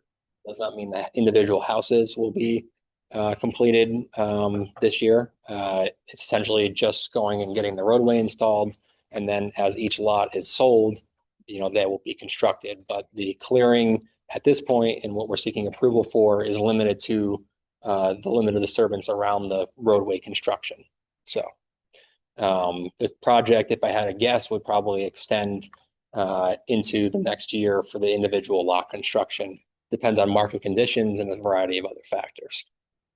At this time, I hit on the utilities, the earthworks. Our attorney, Stephen Bellis, is not here. He will be at the next meeting just to kind of clean a few things up, maybe provide a little more information on kind of the open space and things of that nature. But the last thing is we did have a conversation with the town engineer, or I did. We had a meeting at his office. And besides the fence around the basins, the only other suggestion that he had, and I believe we're going to move forward with it, is the stormwater basin on lot 23 is going to be converted to underground stormwater units, whether that's concrete galleys or arch chambers. It just makes the lot nicer. It's out of sight, out of mind. It's one less thing that the city kind of has to mow, if you will, because the city is obtaining drainage easements to all of these basins and stormwater areas. So they essentially, instead of a pond, will just be an underground. I apologize for taking up a lot of your time. I'm happy to answer any questions you may have. I tried to hit on everything to make this as kind of complete as possible. I have a question for you. On this particular page, lot 12. Yep. You got the silk fence outlined that extends towards the bottom of the page. Yep. Is that intruding on someone else's property? No, there is area that's going to be deeded open space where a part of the pond currently sits. That is within that area. There is no open, there should be no silt fence as far as I'm concerned on somebody else's property. There is silt fence in the right of way at the front of 3 Beech Tree Hill Road. When we do the cul-de-sac work, we just want to make sure there is no sediment laden runoff that goes towards any of the abutting properties, but there should be no silt fence that is on anybody else's property. Property is that down below. You've got dotted lines that show the lots. This, are you talking about in this general vicinity right here? It's hard to see on the street. Yeah, so this is the lot line from the street. All the soil erosion sediment control measures are about 5 feet of that lot line on our site. It is on. Yes, that's correct. Any other commissioners have any questions for the applicant? Okay, sir, thank you. Thank you. I'll now open this up to the public. Start with the folks in the auditorium that's signed up. Is it Pratt? I can't read the first name. Joseph. Oh, that's a J. Joseph.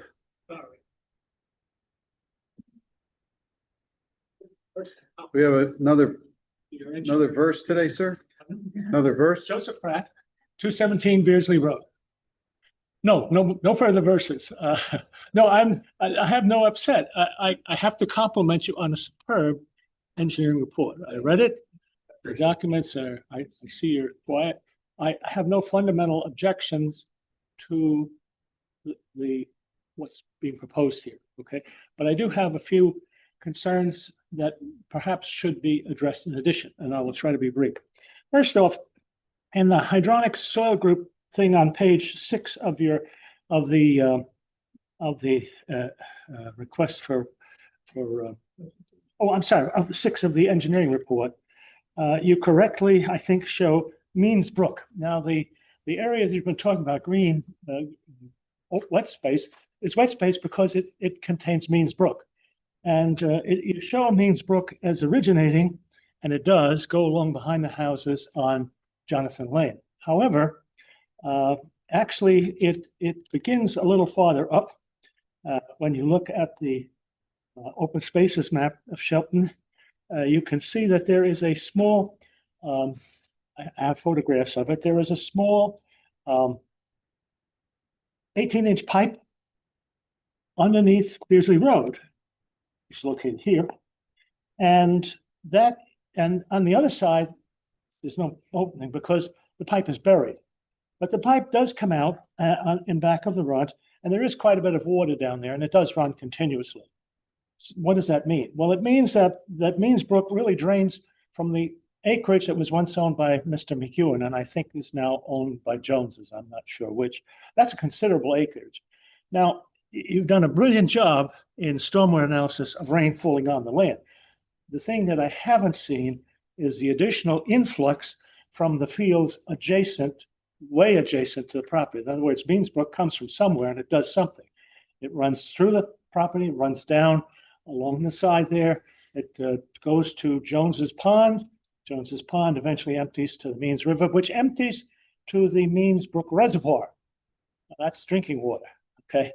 And so that was my first concern is there's no analysis that addresses the runoff from the old McEwen property, okay? And that can be considerable. That's an 18-inch pipe.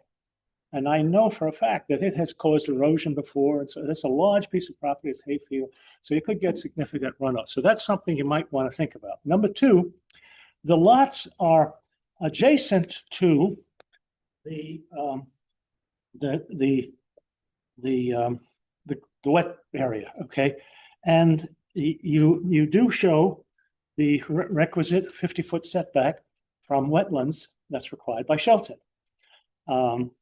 And that's well and good. But when you lay the lots on top of it, that 50-foot setback, actually for many of the lots on this is the eastern side, yeah, it's the eastern side, that line runs through the lots.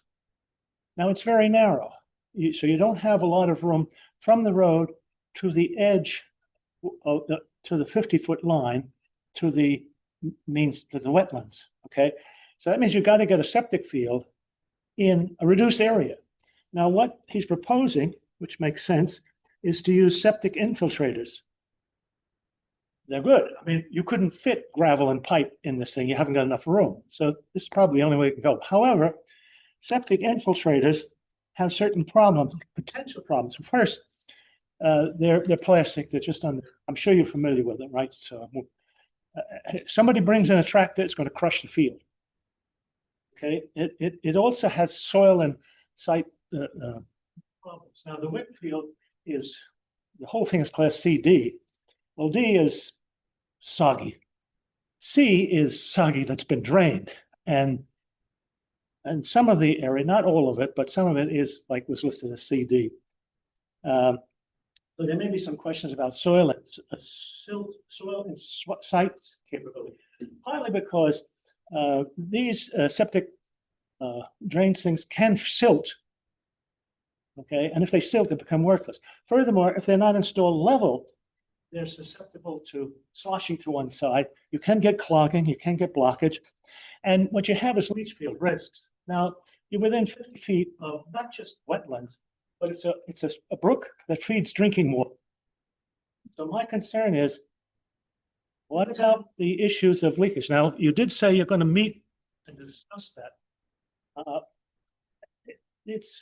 There are a lot of constraints. I know, I guess, from what I've read, Shelton is not necessarily enamored of these kind of devices, but in this application, I don't see you got anything else, except maybe you can get some more durable things. There are types of these things that you can ride a tractor over and not destroy. So I guess my concern is that I haven't seen enough of analysis in the report that would support an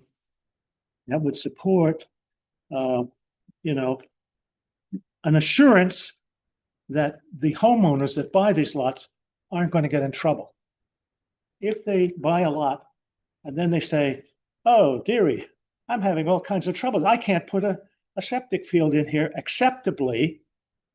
Now, you've said they are gonna say it's acceptable, but if I can't put it, they're gonna be annoyed, and I think the people that'd be annoyed at is you. Yeah, I think, thank you, sir, for your comments. So I think, That's it.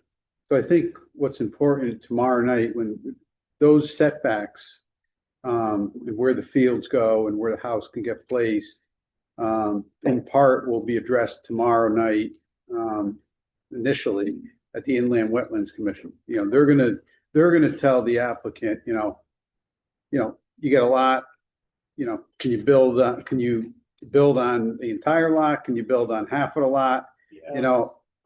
Essentially, that's what the Inland Wetlands Commission is gonna do, right? And tell them, and then as you get deeper into the placement of the septic fields and the drainage and so forth, that's what will be addressed, with that commission, because, So there's gonna be a follow-on report, I think. they will, I don't want to speak for the Inland Wetlands Commission and the city engineer, right? But those are the folks that will address, the wetlands and then the runoff and so forth, Okay, right? so am I correct in assuming that their recommendation or their concerns would be forwarded back to this body to figure into your decisions about what you want to? First of all, I'm not opposing it. I think it's a great idea. I'm just concerned that the analysis septic systems, there's a one-liner in here, so septic systems will get worked out. After we get a letter, what do we get from Inland Wetlands? Yes, they'll let us know what their commission determined at the meeting. They have to provide us a letter of. They meet here. I don't want to be a pest. They meet tomorrow. Tomorrow night, right in the room to the left before you exit. 104 or 106 or something like that. Excuse my neighbor. I hope I haven't thoroughly pissed you off, brother.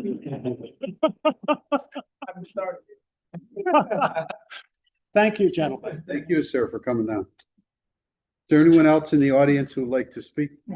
Can I ask a question here? You can do whatever you want, sir. Are you in the water company's watershed? They've been notified. So they need an approval for you to build? That's not true. You have to notify them.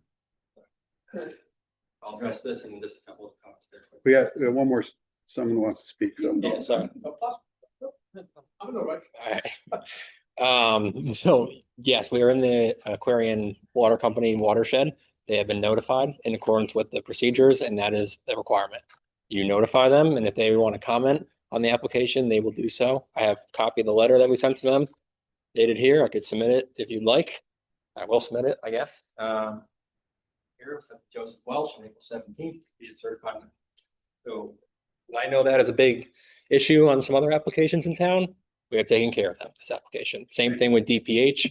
They have also been notified, Department of Public Health, because you have to notify both Aquarian and DPH if you're in a public water supply watershed. You can give staff the DPH letter at some point too. That right here too. Sir, if you want to come up and, No, sorry, once I got for his comments too. well, why don't you after, maybe you'll have some feedback for this gentleman. Come on up, sir. What's your name for the record, sir? My name is Anthony Bacco. I live on 154 Beardsley Road. I've been here about 20 years now. I bought the first house from Mr. Pulowski. They built 4 homes in a row. So a couple of days ago, I get a letter saying they're going to build homes behind us. And right behind my home, they're planning on building it. It's 100 feet from my back door. I mean, if I had to take a consensus, have everybody raise their hand, who would want a home behind their home at 100 feet? I don't think so. I mean, I don't have a problem with what they're building because I won't be living there, but the home is 100 feet. Now, they did build some new homes up in my area when I was looking, and because one was built behind the other, and these were expensive homes, I says, I'm not going to go buy a $700,000 home and then have somebody's in my backyard. I mean, that made no sense. So I passed on all these. So when they were building these 4, I said, well, there's nobody behind us. There's nobody to the left. I says, this place is perfect. And it's been like that ever since. Now, I already had bought it. And then just in discussion a little later on, John happened to mention that, in the future, he might be building something in the back. But We don't know they're gonna build a complex like this. And we have tons of deer, we've got plenty of turkey, you know, it's a nice piece of property. It's just a peaceful place for living. There's just nothing else. Now we're gonna have a whole nother community. So I can't agree to it, other than just, like I says, having these people build a home 100 feet. I walked back there and that's it. The markers are right there. I walked the other day. It's about 100 feet off my property line. So just to get some voice, you know, maybe if they shrunk it and brought everything in, cut the amount of homes down, I might say fine. But at this measure here with 13, 14 homes, whatever you want to build, too many homes for me. So that's my opinion on that. Make it short and sweet. Nothing else I can say about the development because I wouldn't be living back there. So there we are. Thank you. Castro, is there anyone online?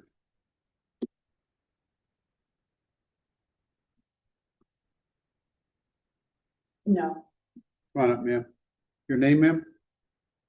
I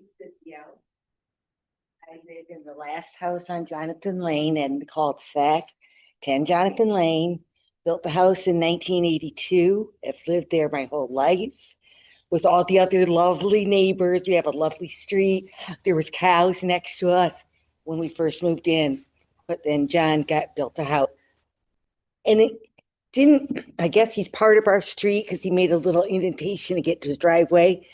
And I'm not sure what he's attempting to do with this road name by putting, I guess, one more house and calling it Jonathan Lane, but the rest is going to be called a different name of the street. I don't understand how he's getting, because in our title it said, if that road is ever extended, we have to get back the easement that the town uses for the cul-de-sac. And I think he's might be avoiding that some way. Just this whole thing, this other man was right. If you go up there, it's been a true delight living with all the animals and I'm not an environmentalist or I don't know anything, but to take all that property, and it's a shame to see that happen.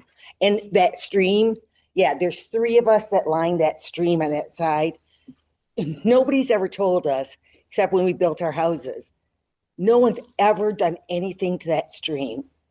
We own more property across it. We've never crossed it. Everybody has honored that stream and kept it, you know, just the way it is. Well, I don't know how all these houses are going to affect it, but I don't think very well. It was just a sentimental thought. 42 years is a long time to be there and see this happening. So thank you. Thank you, ma'am. Take this back. I didn't. Margie Lizzie. 10 Jonathan. Anyone else who'd like to speak? Okay. Applicant, you want to respond to anything? Yes, so Chris Pulaski, licensed professional engineer in the state of Connecticut, on behalf of the applicant. Just a few things. I appreciate comments put forth. We are before the Inland Wetlands Commission. We cannot control anything that's outside of our property. So the culvert crossing on Beardsley Road that the previous person had in question, you know, that is a completely different parcel. And I will just say, and I'll say this tomorrow night before the Wetlands Commission, because this is their purview, but we have no direct wetland disturbance. That means Brook, which flows in the blue area and flows down to Jones's, so essentially just bypasses our property. We're not touching it, and we have very minimal disturbance even within the upland review area from it. Again, I'll say all this before Wetlands Commission tomorrow night. The septic comment, septics have come a long way in the last 20 or 30 years. There's a tremendous amount of technology that has been placed forth in the septic system industry. City of Shelton actually has stricter regulations than the Department of Public Health in Connecticut. You cannot put a septic system within 50 feet of a wetland in Shelton. None of these septic systems are within 50 feet, and Naugatuck Valley Health has already reviewed and approved these septic systems for the subdivision, the layouts, as they currently sit forth based off the soil testing and based off the plans submitted to them. So those are just some thoughts there. Essentially, you know, within our development, we'll control the stormwater the best we can. We're not touching the wetlands. We'll keep means brook flowing. We'll deal with that at wetlands tomorrow night. And then we are not putting septics within 50 feet of that, within that wetland area. We're not allowed to. So the other comment was made, and I respect you, Mr. Balco. His lot is on Beardsley Road. It's kind of in the bottom right of the page here in this general area. He has open space to the south of him. He has previously deeded open space behind him, and now we are deeding more open space between this development and his property. And also, this development, the wetland is the low point. It climbs a 80 to 100-foot hill. Maybe not that high, but it's a significant hill if you've ever been out there. And all that is open space. So the comment that it's 100 feet from his property line, I haven't measured it, but I would tend to disagree with that because we're not doing anything within the 50-foot setback from the wetland. And then you have the entire wetland body, and then you have open space, and then you have his property. I can look into it for the next meeting, but just wanted to put that out there. I do, sympathize, Arlene, with, you have been there for 40 years. And I think that's why the open space is great. We're adding 4.5 additional acres of open space on top of the 11 plus that was already deeded. So now you're talking 15 acres of open space. That's a lot of land. That Shellen only requires 10%, actually. We've given over 20, and now we're going to give even more than that, or sell, or what have you. But those are just my immediate thoughts. Again, we're trying to be respectful of the neighbors. We're not building out the meadow or the field. That could be another 6 lots. So just, we tried to keep everything balanced as far away from the wetlands as we could. And I'll talk about that in the Wetlands Commission. And also, we're just going for an R1 subdivision at the end of the day. We're not trying to ask for any additional lots or anything kind of above and beyond what the city of Shellen regulations allow. I thank you for your time. I look forward to speaking with you again next month. Oh, yes, the cul-de-sac, thank you. I have to check the deeds, but if in fact they do gain their land back on Jonathan Lane, we have to abide by that, and we will happily give them the land back. Regardless, at the end of the day, we will be extending their driveway to the new road, and their front yard will get, seeded and hayed in accordance with the plan set. So. Let me ask you the cul-de-sac. It's obviously cul-de-sac is a circle. Correct.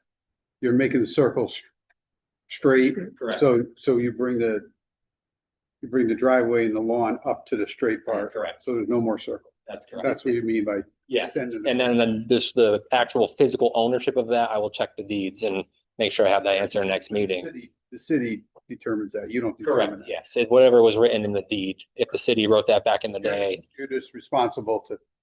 We're responsible. We don't want to leave them with no connection to the road. I mean, that's on the plans, it shows that driveway is getting extended in the curb and the lawn being extended to the curb.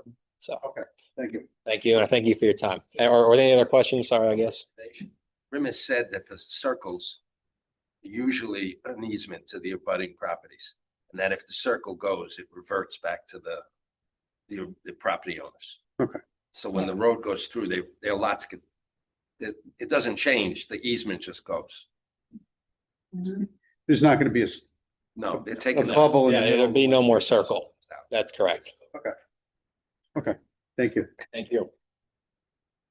So, Sorry, we'd like to continue it to the next meeting. Thank you. sure thing, sir. Anthony Bacco again, as he stated, so I walked behind my property. The flags have already put, I don't know who put the flags, if they did or engineers put it, but the flags are there. So I walked it and it's approximately 100. I could always go get a ruler. I don't have a problem. And there's actually an also brook that runs behind my house. So I don't know if it runs this way and then goes all the way. I have no idea. I've never walked that. But there's a good sized brook, probably the size of that table, wide, just about where the flags were. I didn't see the water this time because I didn't go further down, but I just says only as soon as I got the letter, I said, let me see what they're talking about. So when I walked behind my house, the flags were already there. So they look like approximately 100 feet. I mean, I could see them, they're open fields. So somebody will have to figure that out. But I got the letter that stated 100 feet. So I says, well, with that, that's pretty tight. So, but anyway, so at least for the record, we've got it. Then they can check that out later on. Thank you. Okay, thank you. Mr. Chair, I would motion that we keep the public hearing open. Yes. Second. All in favor of keeping the public hearing open? Aye. Aye. Any Aye. opposed? Any abstaining? Motion passes 6-0. This will be on, scheduled for a future meeting. Next up is, minutes for approval, the April 8th, 26 regular meeting minutes. Does any commissioner have any comments or questions or corrections on the April 8th regular meeting minutes? So move the minutes, Mr. Chairman. I'll second that. Second, all in favor to approve the April 8th minutes as submitted? Aye. Any opposed? Okay. Passes. Excuse me.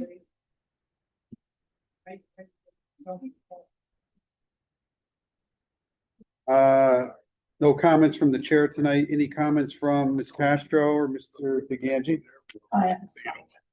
Okay, seeing there's no more business, I declare this meeting adjourned at 9:40 PM. Thank you, everyone. All right.